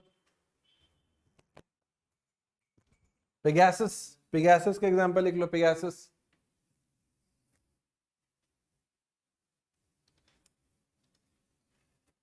अब एक इंपॉर्टेंट कॉन्सेप्ट जो इंडिया और इजराइल के बीच में वो यही है, इब्राहिम अकॉर्ड्स, है ना? इब्राहिम अकॉर्ड्स क्या है भाई? ये इब्राहिम अकॉर्ड बात कर चुके हैं। देखो वहां पे क्या था, I2U2 बनने से का जो बेसिस है वो ये इब्राहिम अकॉर्ड है। इसमें भी UAE 2020 में क्या हुआ, UAE and Israel signed a US brokered agreement that has come to be known as Abraham Accord। Interesting बात यहां पे है कि एक और कंट्री इसमें इन्वॉल्व है, इंडिया नहीं है। कौन सी कंट्री? और बहरेन। समझ में आ रहा है? एक इजराइल और यूए। देखो यूएई को तो पुश कर ही रहा है Ibrahim record, UAE and Israel signed a US brokered agreement, ये तो है ही, पर इसी को कहते हैं न्यू क्वाड। इसी को कहते हैं new quad 1.0, quad 2.0, India act east और इधर इंडो पैसिफिक में देखा, इसको हम लोग न्यू क्वाड कहते हैं। कहां? वेस्ट में। इसी को न्यू क्वाड भी कहते हैं। तो क्या है, इब्राहिम अकॉर्ड किसके बीच है? इजराइल, यूएई एंड बहरेन, और बीच में यूएस, यानी I2U2 और इब्राहिम अकॉर्ड में एक फर्क है, इब्राहिम अकॉर्ड और I2U2 में सब बराबर है, बस यहां पर एक बहरेन है, यहां पे एक इंडिया है। ठीक है। बाकी जितनी भी कंट्रीज हैं सिमिलर। कौन कौन सी? UAE, US, Israel. तो तुम देखो यूएई कितना इंपॉर्टेंट है। यूएई को कैसे यूज कर रहा है यूएस? वो एक ऐसा दोस्त ओरी टाइप का जिसकी सबसे दोस्ती है, समझ रहे हो ना? ओरी सबके साथ मिल जाता है। तो अगर तुम्हारे पास एक ओरी टाइप का दोस्त है तो तुम सबसे अपना लिंक स्टैब्लिश कर सकते हो। ये और बात है कि ओरी करता क्या है ये नहीं होता लोगों को, but he somebody was very influential, सबके साथ एक तरीके का, इज लाइक अ पोटैटो, हर सब्जी में मिल जाता है। तो वैसे ही है यूएई इज ओरी। ठीक है, उसको यूएस इस्तेमाल कर रहा है, और ओरी कुछ बोल भी देगा तो बुरा नहीं लगेगा, हाँ ठीक है, उसकी बात का बुरा नहीं मानते। उस टाइप के कुछ लोग होते हैं ना जिनकी सबसे दोस्ती होती है, वो इधर भी जाएगा तो उसका दोस्त, उधर भी जाएगा उसका दोस्त, सबको उसका दोस्त। वैसे ही है यूएई। यूएई को इस्तेमाल कर रहा है, तुम क्वाड, न्यू क्वाड में भी आ जाओ, अब्राहम अकॉर्ड में भी आ जाओ, यूएस को बोल रहा है। ठीक है, और लोग उससे पंगा भी नहीं लेगा क्योंकि यूएई इतना कॉस्मोपॉलिटन हो चुका है, सबका इन्वेस्टमेंट है वहां पर, और उसको यूएस का सपोर्ट है, कौन पंगा लेगा यूएई से? समझो तुम, पॉलिटिक्स जो है ना, इंटरनेशनल पॉलिटिक्स एकदम ऐसे ही चलता है हिसाब किताब। तो क्या है इब्राहिम अकॉर्ड? इजराइल, यूएई और बहरीन, और mediated by USA, and first Arab Israel peace deal है जो कि 26 इयर्स में हुआ है। 26 इयर्स में हम लोग देखते हैं कि पहली बार ऐसा हुआ है। इट इज, लिखो, it is the first, it is also known as new quad, इसको स्टार मार्क करो, also known as the new quad, new quad. और यहाँ पे एक लिंक स्टैब्लिश करो इब्राहिम अकॉर्ड और I2U2 के बीच में, कि यहाँ पर बहरीन है, यहाँ पर इंडिया है, इसके अलावा बाकी 3 कंट्रीज सिमिलर है, और कहीं ना कहीं इजराइल को अरब के साथ बेहतर डील करने के पॉइंट ऑफ व्यू से ये I2U2 और इब्राहिम अकॉर्ड का गठन किया गया है। It's sort of a peace deal between the Arab and, एक तरीके से बोल रहा है कि यूएई रिप्रेजेंट कर रहा है पूरे अरब को, जो कि सच नहीं है, पर वो एक प्रोजेक्शन दिखा रहा है कि भाई अब सब सब सब चंगा सी है ना, तो वो वाला एक प्रोजेक्शन हो जा रहा है कि भाई सब ठीक है। Is it clear? Are you guys able to understand things? इससे पहले 2 पीस डील्स हुए थे इजराइल और अरब के बीच में, एंड उसके बाद काफी सालों के बाद हम लोग देखते हैं कि ये इब्राहिम अकॉर्ड हुआ है। सबसे पहले यही है प्रेसिडेंट सादत, इजिप्ट के प्रेसिडेंट हुआ करते थे। टेंशन में है भाई, शक्ल देखो, इसको पता है कि ये को बहुत आउट ऑफ द वे जाकर ये काम कर रहा है, इसकी जान की लग सकती है, इसको पता था he might be killed। इसी के बाद कौन आया? Who became the president of Egypt after him? Hosni Mubarak, नाम सुना है होस्नी मुबारक का? जो अभी 2011 में जो स्प्रिंग, अरब स्प्रिंग हुआ था, उनको हटा दिया गया था, होस्नी मुबारक 81-82 में। इसके बाद he was killed, he was the vice president, Hosni Mubarak was the vice president. इसके बाद वो Hosni Mubarak became the president of Egypt. Hosni Mubarak ही था ना नाम? गूगल करो, गूगल करके बताओ मुझे।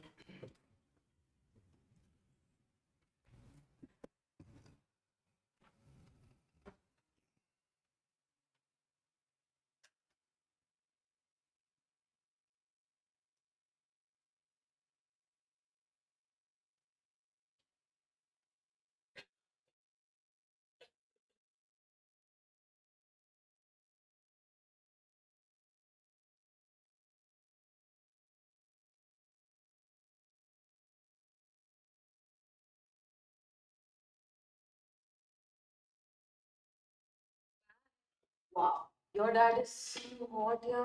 Actually, वो मेरा hot dog. यही मुझे है आटा बड़ा खाने का मन हो रहा है. Actually, वो मेरे dad नहीं, मेरा hot boyfriend है.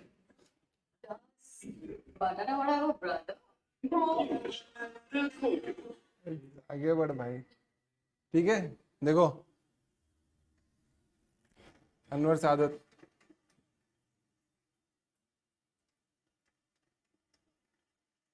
उसमें मुबारक उधर है।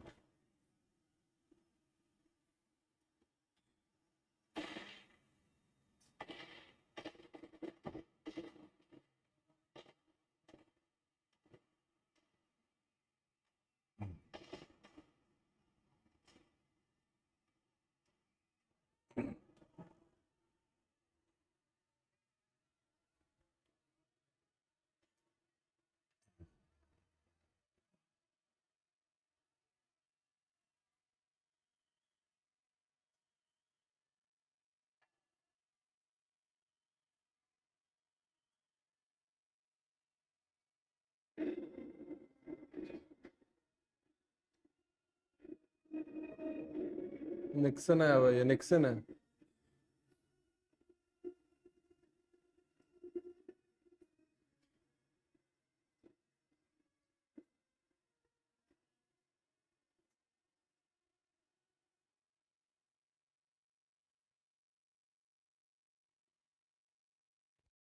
इसमें कुछ कुछ किसी ने कुछ मेंशन नहीं किया, कुछ बोला नहीं।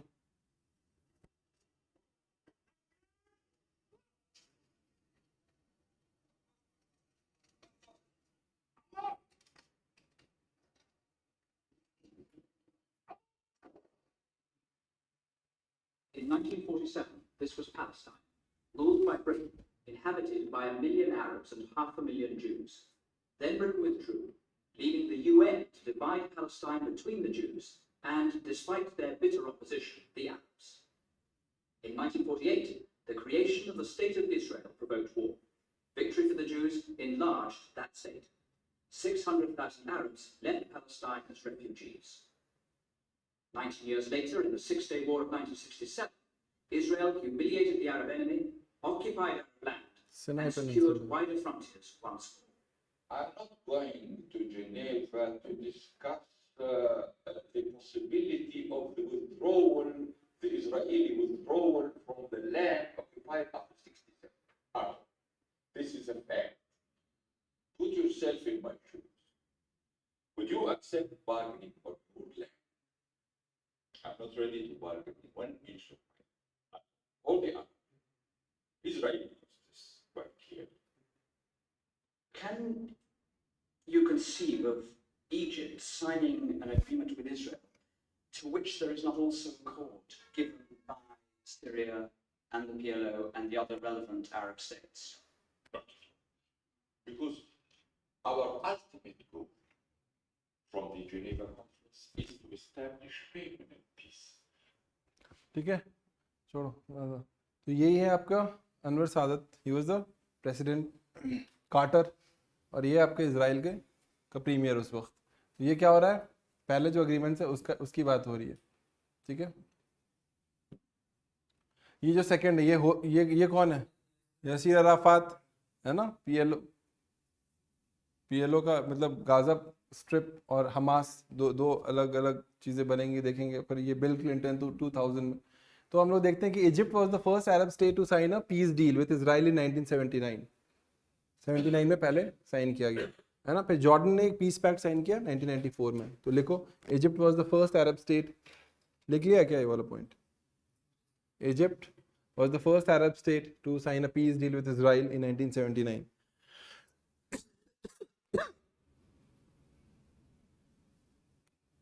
Jordan in 1994.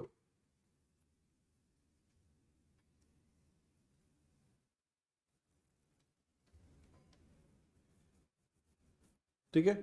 और ये जो थर्ड है, जो अभी जिसको हम लोग अब्राहम अकॉर्ड बोल रहे हैं, उसके हिसाब से क्या होगा, यूएई और बहरीन जो है वो एम्बेसीज स्टैब्लिश करेंगे और एम्बेसडर्स को एक्सचेंज करेंगे और इजराइल के साथ मिलके अलग अलग सेक्टर्स पे काम करेंगे।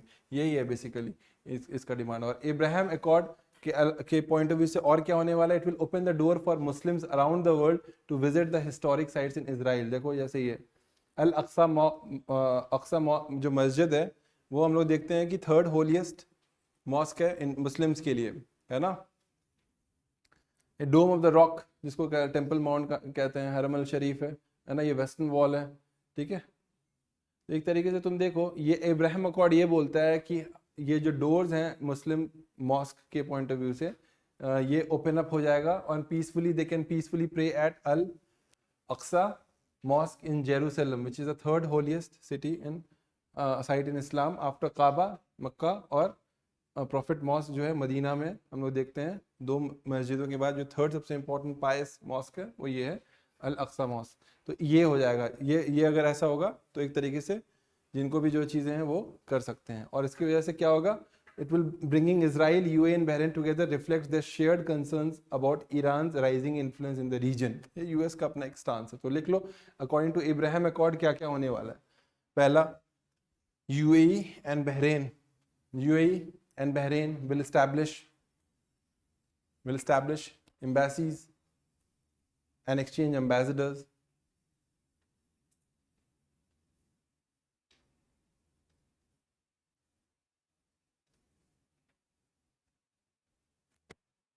Will establish embassies and exchange ambassadors. फिर क्या करेंगे, they will work together on various areas, they will work together on various sectors. इसके अलावा क्या होगा, इजराइल क्या करेगा, Israel will open the door for Muslims, Israel will open the door for Muslims to visit to visit the historic sites in Israel. Visit the historic sites in Israel. इसको underline करो. Visit the historic sites in Israel. Plus peacefully pray at Al-Aqsa Mosque,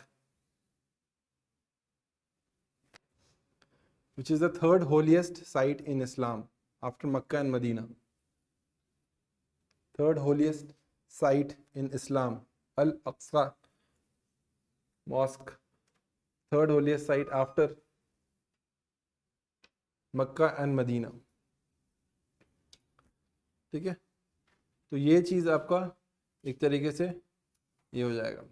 ठीक है, तो इससे क्या दिख रहा है, इस अकॉर्ड का सिग्निफिकेंस क्या है? इस अकॉर्ड का सिग्निफिकेंस है कि how the Arab countries are gradually decoupling themselves from the Palestine issue. सबसे इंपॉर्टेंट पॉइंट यही है, लिखो इसको, स्टार मार्क करो और एक ब्रैकेट में डालो. थ्रू दिस अकॉर्ड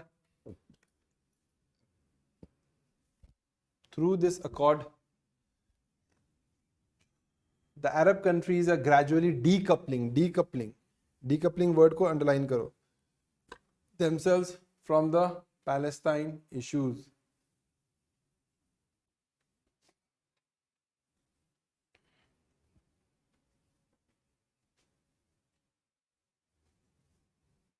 ठीक है, बाकी जो भी इश्यूज है वो हम लोग ऑलरेडी डिस्कस कर चुके हैं कि पाकिस्तान को बाइंड में कर देगा वेदर टू फॉलो यूएई और whether to go with Saudi and all that. वो सारे इश्यूज हम लोग ऑलरेडी डिस्कस कर चुके हैं. जबकि असल प्रॉब्लम क्या है, कंसर्न्स क्या है इसके? अरब वर्ल्ड बोल रहा है भाई यूएई कर रहा है, बहरीन कर रहा है, वो हम लोगों को रिप्रेजेंट नहीं कर रहा है, और अगर वो ऐसा कर रहा है तो वो पैलेस्टाइन के विजन का, पैलेस्टाइन का जो इशू है उसको completely sideline कर रहा है, which is not the right way of going about things. They do not completely associate themselves with any such accord. The Palestinians have not embraced the US vision. उनको लग रहा है भाई ये US का अपना एक नया कुछ इक्वेशन बनाने का, और बहुत सारे पैलेस्टीनियंस बिलीव करते हैं कि ये नॉर्मलाइजेशन अग्रीमेंट जो है यूएई के साथ will only serve Israel's interest, और उनके इंटरेस्ट के बारे में कोई बात नहीं करने जा रहा है. तो एक तरीके से हम लोग देखते हैं कि पैलेस्टाइनियंस जो है 86% of the Palestinians they are not in favour of this agreement. तो लिख लो कंसर्न क्या है, इस concern of this agreement.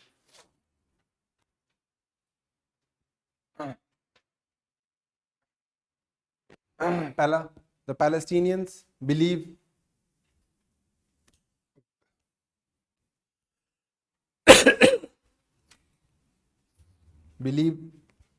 that this US vision of Abraham Accord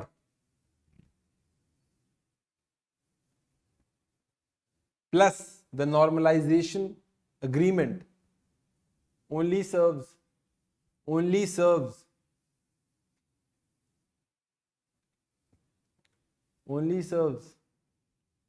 Israel's interest, only serves Israel interest.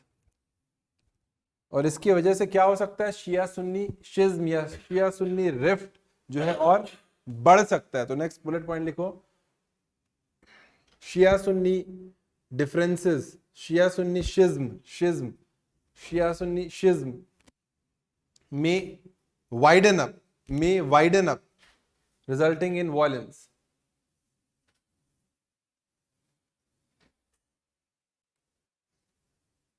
ठीक है, अब इस अग्रीमेंट का इंडिया पे क्या इंप्लीकेशन होगा वो लिखो. Implication of the accord on India, क्या लगता है क्या होगा? एक एक करके आप लोग बताइए, मैं जिनसे पूछूंगा वो बताएगा. मैं देख रहा हूँ बहुत लोग पैसिवली क्लास में बस इंगेज कर रहे हैं.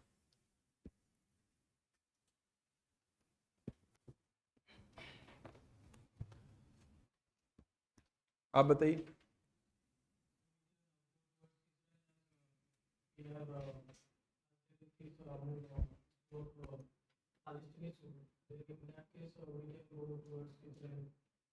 उससे क्या?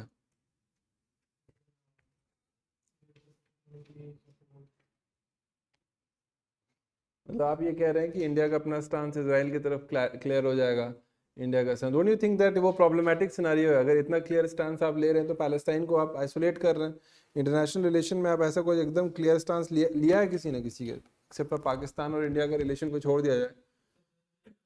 इवन चाइना के साथ हमारा CDC चलता है, कंपटीशन, डिस्कॉर्ड, कोऑपरेशन।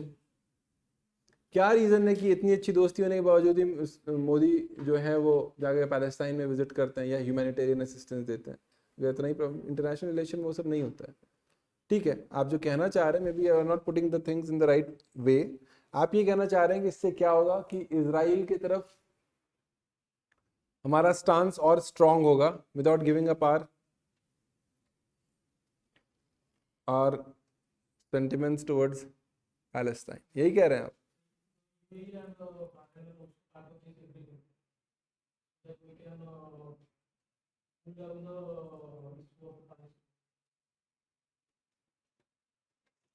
अच्छा, आप ये कह रहे हैं कि हम लोग इजराइल से भी जुड़ जाएंगे और बहरीन और UAE के थ्रू मिलके पैलेस्टाइन के साथ भी बेहतर। ठीक है, दैट्स अ गुड पॉइंट। आप बताइए।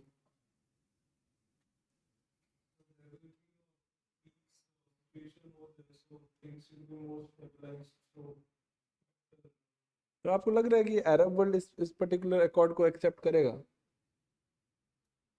पीस सिचुएशन, देखिए पीस सिचुएशन ऑन, ठीक है, मतलब that is a very genuine point that you are giving, at least on the face of it with the basis of accord, ये होगा कि एक पीस सिचुएशन प्रिवेल करेगा। But do you think that the people who are sentimentally associated would be too keen on moving about this? I don't think so. जैसे मैंने अभी बताया, शिया Sunni shias may get violent, things may go beyond the control, but nonetheless good point. आप बताइए क्या होगा India के लिए अब्राहम अकॉर्ड से जुड़ने से, क्या होना है?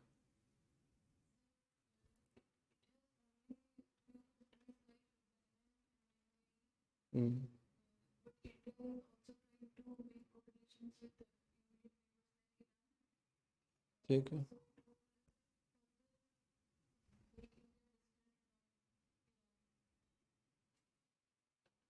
India will go distance from Iran या बहरीन के साथ रिलेशन बढ़ रहा है तो उससे क्या होगा?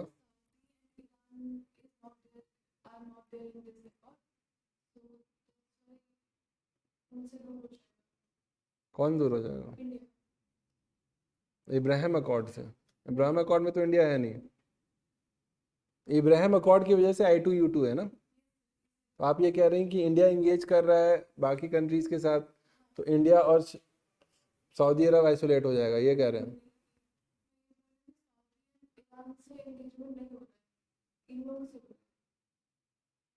तो मतलब आप ये कह रही हैं कि उनसे नहीं पूछा गया तो वो बुरा मान जाएंगे, डिस्टेंस बढ़ेगा। चलिए ठीक है, और कोई पॉइंट बताइए।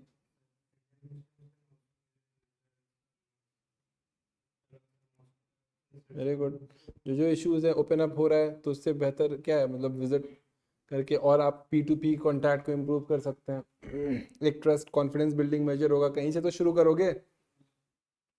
इतना decades of distrust, mistrust, differences, सारी चीज़ें उसको कहीं ना कहीं हटाने के पॉइंट ऑफ व्यू से तुम्हें कहीं ना कहीं एक इनिशियल स्टेप जो लेना चाहिए कॉन्फिडेंस बिल्डिंग मेजर के पॉइंट ऑफ व्यू से तुमको वो लेना चाहिए। जैसे मैं इसका रियल लाइफ एग्जांपल देता हूँ। 2009 में आई थिंक पाकिस्तान में ये एक टेररिस्ट अटैक हो गया था, जो श्रीलंकन टीम गई थी क्रिकेट खेलने के लिए, किसको याद है? बाकायदा अटैक हो गया था, उनको हेलीकॉप्टर में बैठा करके उड़ाया गया। इसके बाद से पाकिस्तान के लिए चैलेंज था कि वहाँ पे क्रिकेट ऑर्गेनाइज किया जाए। लगभग 12-13-14 साल तक फिर कोई क्रिकेट नहीं हुआ। अब ऐसे सिचुएशन में यहाँ तुम्हारा 12-13 साल से कोई कंट्री विजिट ही नहीं करना चाहती है, it's a very difficult situation. ऐसे सिचुएशन में तुम क्या करते हो?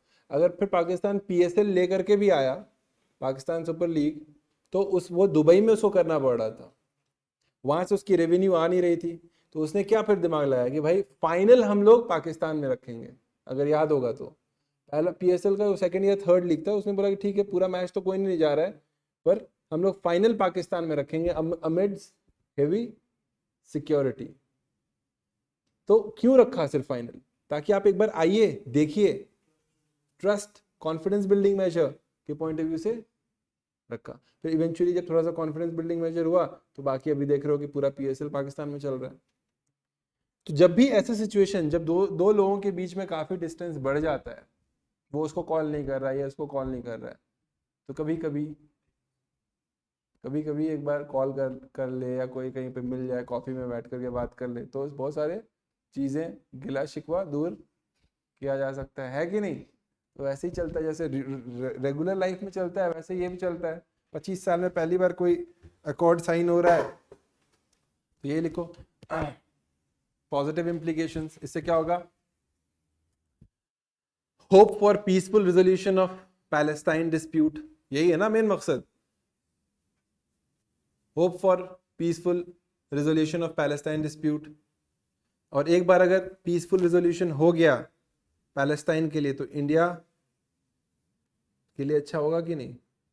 Peaceful resolution of Palestine dispute which will ease India's diplomatic balancing act,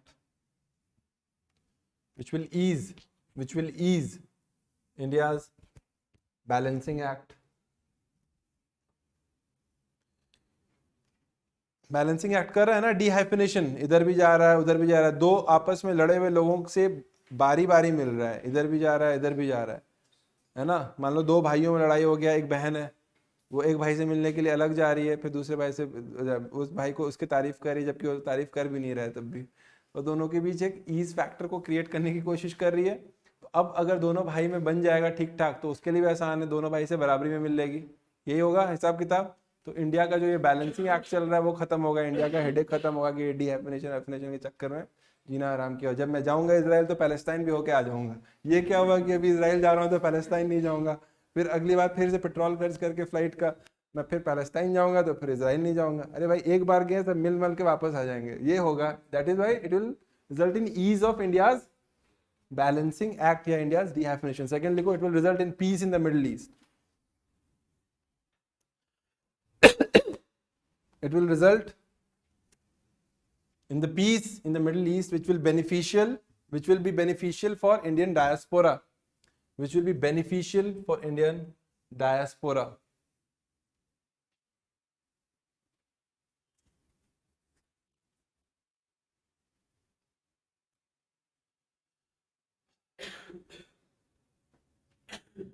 ठीक है, नेगेटिव इंप्लीकेशन लिखो। नेगेटिव इंप्लीकेशन क्या है? इजराइल अपना आदमी को भेजेगा स्किल और सेमी स्किल को कहाँ? यूएई। तो इंडियन लोगों का जो नौकरी यूएई में है वो सफर करेगा भाई, और कंपटीशन बढ़ जाएगा ना, वहाँ इजरायली लोग से कम्पीट करना पड़ेगा। अभी क्या ये तय बात है कि इजरायली लोग नहीं दिखेगा वहाँ पे मिडिल ईस्ट में, तो इंडियन जाओ जाके नौकरी करो, कंपटीशन बढ़ जाएगा भाई। लिखो, Israel has the potential to supply skilled and semi-skilled manpower to UAE and Arab countries, which will increase the competition. Between the two countries. Which will increase the competition between the two countries. I2U2 समझ में आया? अभी देखो थोड़ा सा, अभी हम लोग थोड़ा सा देखते हैं ये इजराइल पैलेस्टाइन का थोड़ा सा हिस्टोरिकल अब इशू देखते हैं, और मतलब ज़्यादा टाइम इसमें नहीं देंगे हम लोग। तो देखो ये है तुम्हारा इजराइल और पैलेस्टाइन, जैसे उस वीडियो में तुमने देखा कि एक तरीके से ये गाज़ा है, गाज़ा जेरूसलम यहाँ पर है ना, हैफा यहाँ पर है, तेल अवीव यहाँ पर है, यहाँ पर डेड सी है, यहाँ पर मेडिटेरेनियन की तरफ खुल रहा है। धीरे धीरे क्या हुआ हम लोग देखते हैं 47 में जो यूएन का पार्टीशन प्लान आया, पार्टीशन की बात जो की जा रही थी between the Jews for Israel and Palestine for Arab Muslims, हम लोग देखते हैं ये इस तरीके से था। फिर धीरे धीरे 49 में हम लोग देखते हैं जो वॉर हुआ है ना, अरब इजराइल वॉर हुआ 1948 में, ठीक है, तो ये फर्दर श्रिंक कर गया और ये वाला ज़्यादा एरिया हम लोग देखते हैं कि फिर ज्यूज के अंडर में आ गया। गाज़ा स्ट्रिप, इसी को गाज़ा पट्टी भी कहते हैं, जहाँ अभी हम लोग देख रहे हैं जो क्राइसिस चल रहा है, ये वेस्ट बैंक है ना, 2017 में हम लोग देखते हैं कि east Jerusalem was annexed by east Jerusalem. East Jerusalem में ही सारे जो भी हिस्टोरिकल साइट्स वगैरह हैं वो यहीं पर है ना। तो ये चीज़ है। और ये Golan Heights was annexed by Israel in 1981। ये गोलान हाइट्स है, गोलान हाइट्स। ये 2013 के प्रीलिम्स में 2015 के प्रीलिम्स में ये वाला सवाल पूछ दिया था गोलान हाइट्स पे। गोलान हाइट्स पे सवाल 2015 में पूछ दिया था यूपीएससी ने। तो तुम देखो कि किस तरीके से एक तरीके से श्रिंक कर रहा है। तो अब देखो इतना क्या कारण है क्या नहीं। देखो Jews were persecuted, have been persecuted. इसकी वजह से उनका ये बिलीव था कि भाई we need to create a country for ourselves which are going to be country for our people belonging to our own religion. और 1897 मच बिफोर हिटलर केम हम लोग देखते हैं उन्होंने एक मूवमेंट स्टार्ट किया जिसको ज़ायनिस्ट मूवमेंट कहते हैं।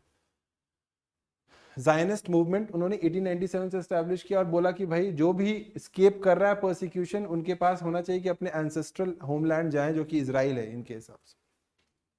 और इसकी वजह से वर्ल्ड ज़ायनिस्ट ऑर्गेनाइजेशन को क्रिएट किया गया जो ये बोला कि ज्यूइश होमलैंड होना चाहिए पैलेस्टाइन में। इसकी वजह से क्या हुआ, a large number of Jews they started flowing into Palestine and they bought land and started settling down there. धीरे धीरे वो सेटल करने लगे। वे बिफोर हिटलर या Jewish persecution took place in Germany, all this movement had already started। ठीक है, basic बात समझ में आया।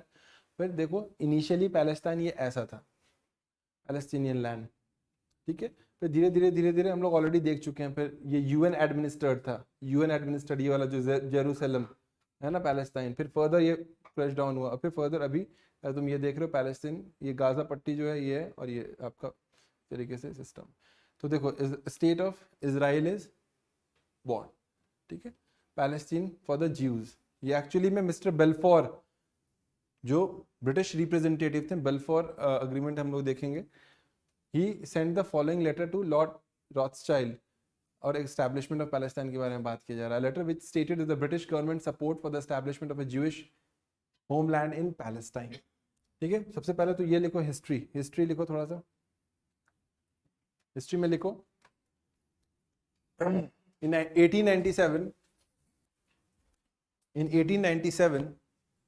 1897 a movement called the Zionist movement, a movement called the Zionist movement was started by the Jews community to establish their own state, in their ancestral homeland, in their ancestral homeland Palestine। ठीक है, next bullet point, the world Zionist organisation was created, the world Zionist organization was created to advocate for the establishment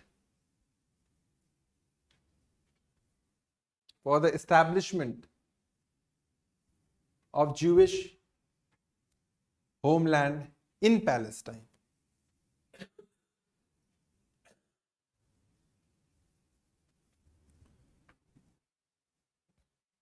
ठीक है, अब देखो 1916 first world war चल रहा है, 1914 से लेकर के 1918 तक फर्स्ट वर्ल्ड वॉर चल रहा है। बाई 1916 हम लोग देखते हैं पैलेस्टाइन आ गया किसके कंट्रोल में, ब्रिटिश के कंट्रोल में आ गया, है ना। एक एग्रीमेंट था साइक्स पिकॉट एग्रीमेंट के हिसाब से, वो ब्रिटिश के अंदर में आ गया, जो कि एक सीक्रेट एग्रीमेंट था ग्रेट ब्रिटेन और फ्रांस के बीच में, जिसकी वजह से ऑटोमन टर्किश एम्पायर जो था उसका फर्दर डिवीजन कर दिया गया। और ये जो तुम्हारा बेल्फोर डिक्लेरेशन है ना, ये जो बेल्फोर डिक्लेरेशन के बाद British foreign secretary James Balfour agreed to the establishment of Jewish homeland. ये बेसिकली सबसे इंपॉर्टेंट है बेल्फोर डिक्लेरेशन। इस बेल्फोर डिक्लेरेशन के बाद क्या होता है कि एस्टैब्लिशमेंट ऑफ ज्यूइश होमलैंड को लेजिटिमेसी दे दी जाती है। तो लिखो बेल्फोर डिक्लेरेशन, देखो it was through the Balfour declaration that the establishment of Jewish homeland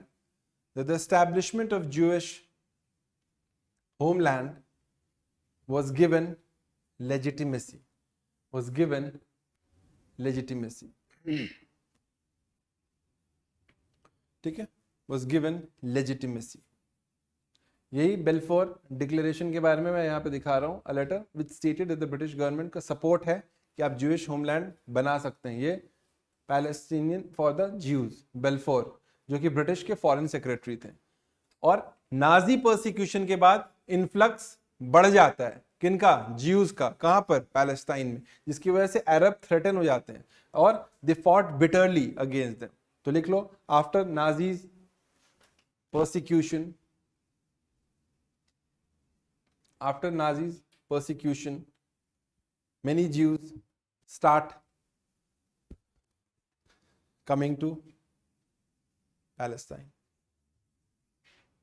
which threatens the Arabs, which threatens the Arabs.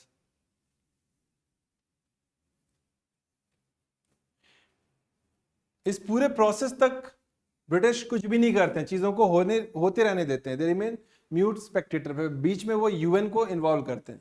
जैसे यूएन कश्मीर इशू में इन्वॉल्व हुआ, फिर यूएन के पास चला जाता है और यूएन बोलता है कि भाई 2 कंट्री बनेगा.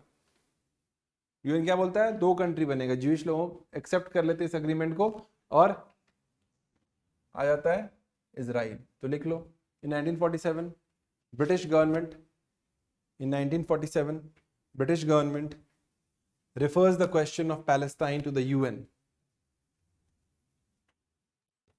Refers the question of Palestine to the UN.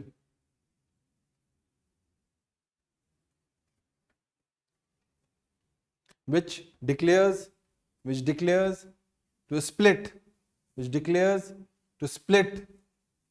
the land into 2 countries. Which declares to split the land into 2 countries, which the Jewish accept, and Israel comes into existence. Israel comes into existence. ठीक है,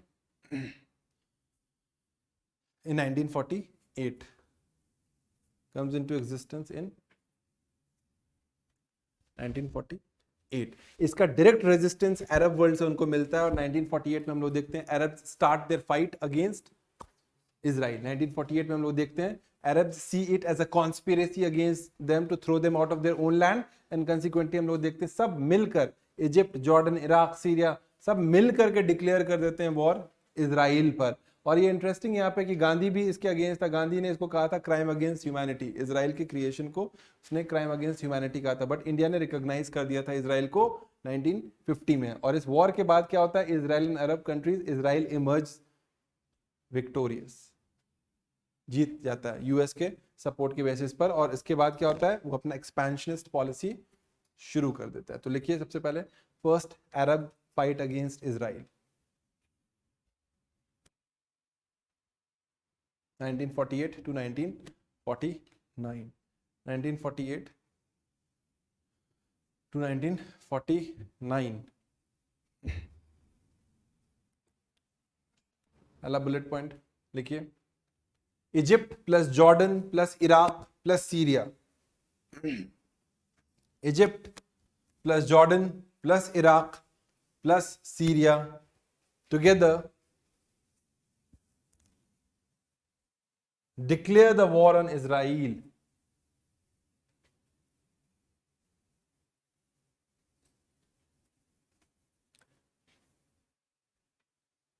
Where Israel comes out victorious,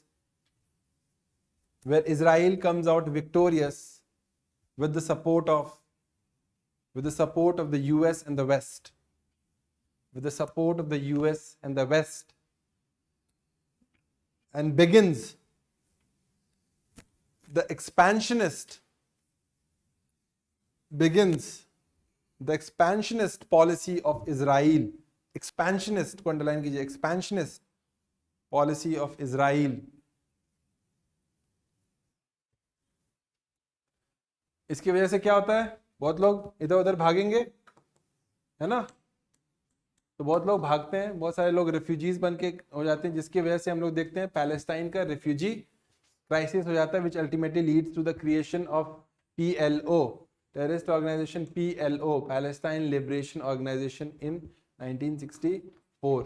ठीक है, expansionist policy के बगल में लिखो it results to refugee crisis, जिसके बाद से PLO का क्रिएशन होता है, PLO Palestine liberation organisation in 1964। PLO 1964 में बनता है। कौन था इसका लीडर? PLO यासिर अराफात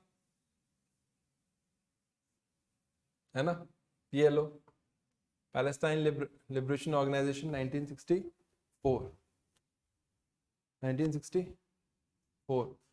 और 1967 में हम लोग देखते हैं कि इजराइल लॉन्च करता है एक 6 डे वॉर चलता है, जिसमें कि बहुत सारी चीजों को वो कैप्चर कर लेता है। ठीक है, तो लिख लो इन 1967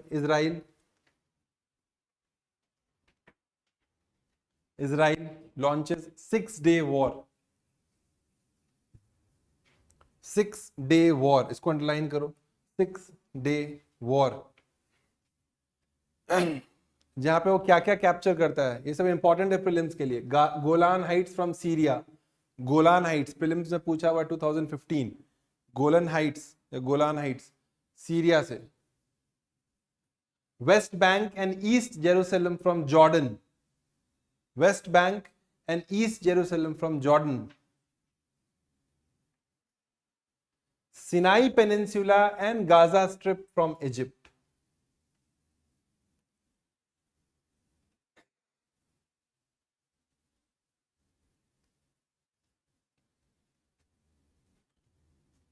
ये इंपॉर्टेंट है, कहां कहां से लिया है, सीरिया, जॉर्डन और इजिप्ट से। ठीक है, Golan Heights, West Bank, eastern Jerusalem, Sinai peninsula and Gaza strip, 6 day war. ठीक है, देख लो एक बार, गाजा स्ट्रिप यहां पर है, देख लो गाजा स्ट्रिप, गाजा पट्टी इसको कहते हैं, सिनाई पेनिनसुला इजिप्ट में, ये सिनाई, ये जो पीस अकॉर्ड साइन किया गया, ये जो बात कर रहा था कौन, सादत है ना, it was return to Egypt after 1979 peace accord. Sinai peninsula Israel ने ले लिया था, जो कि उसको रिटर्न करना पड़ा। ठीक है, ये इंपॉर्टेंट है सिनाई पेनिनसुला, इसका लोकेशन देखो तो बड़ा इंपॉर्टेंट है। गाजा हो गया, वेस्ट बैंक हो गया, वेस्ट बैंक कहां से लिया इसने, वेस्ट बैंक और ईस्टर्न जेरूसलम ये जॉर्डन से लिया। Status, Israel continues to control most of the West Bank but its support of settlements on occupied land has complicated peace negotiation. ठीक है, एक ये हो गया, ये गोलन हाइट्स यहाँ पर है, गोलन हाइट्स सीरिया से। ठीक है, गोलन हाइट्स यहाँ पर है, हैफा यहाँ पर है, तेल अवीव यहाँ पर है ना। एक हल्का सा एक छोटा सा एक मैप बना लो, जहाँ पे दिखा दो कहाँ कहाँ पे है, वेस्ट बैंक कहाँ पर है, गोलन हाइट्स कहाँ है, सीरिया से लिया, वेस्ट बैंक वगैरह ये जॉर्डन से लिया।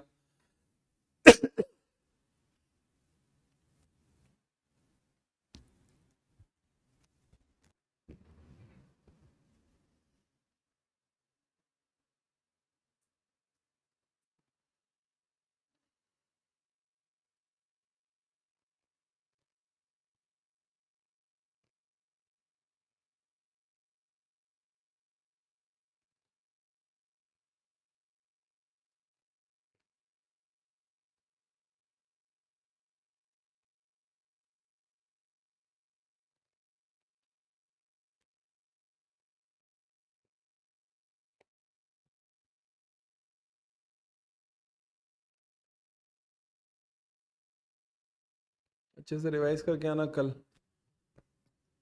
सारी चीजों को।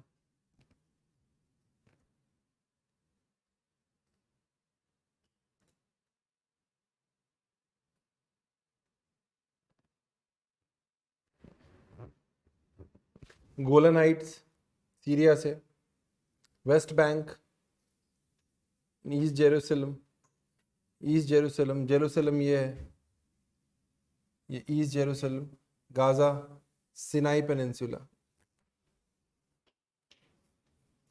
सिनाई पेनिनसुला इजिप्ट से लिया।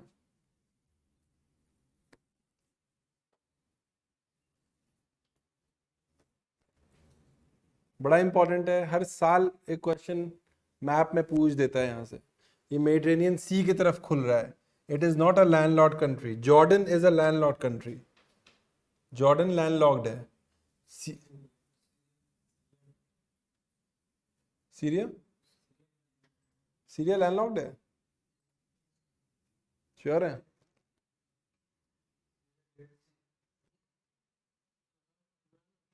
जॉर्डन लैंडलॉक्ड नहीं है?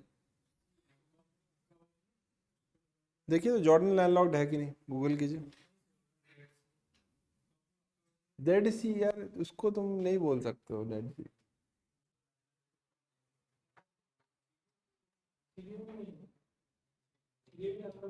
सीरिया लैंडलॉक्ड नहीं, मैंने कब कहा सीरिया लैंडलॉक्ड है? मैं ये कह रहा हूँ कि जॉर्डन लैंडलॉक्ड है।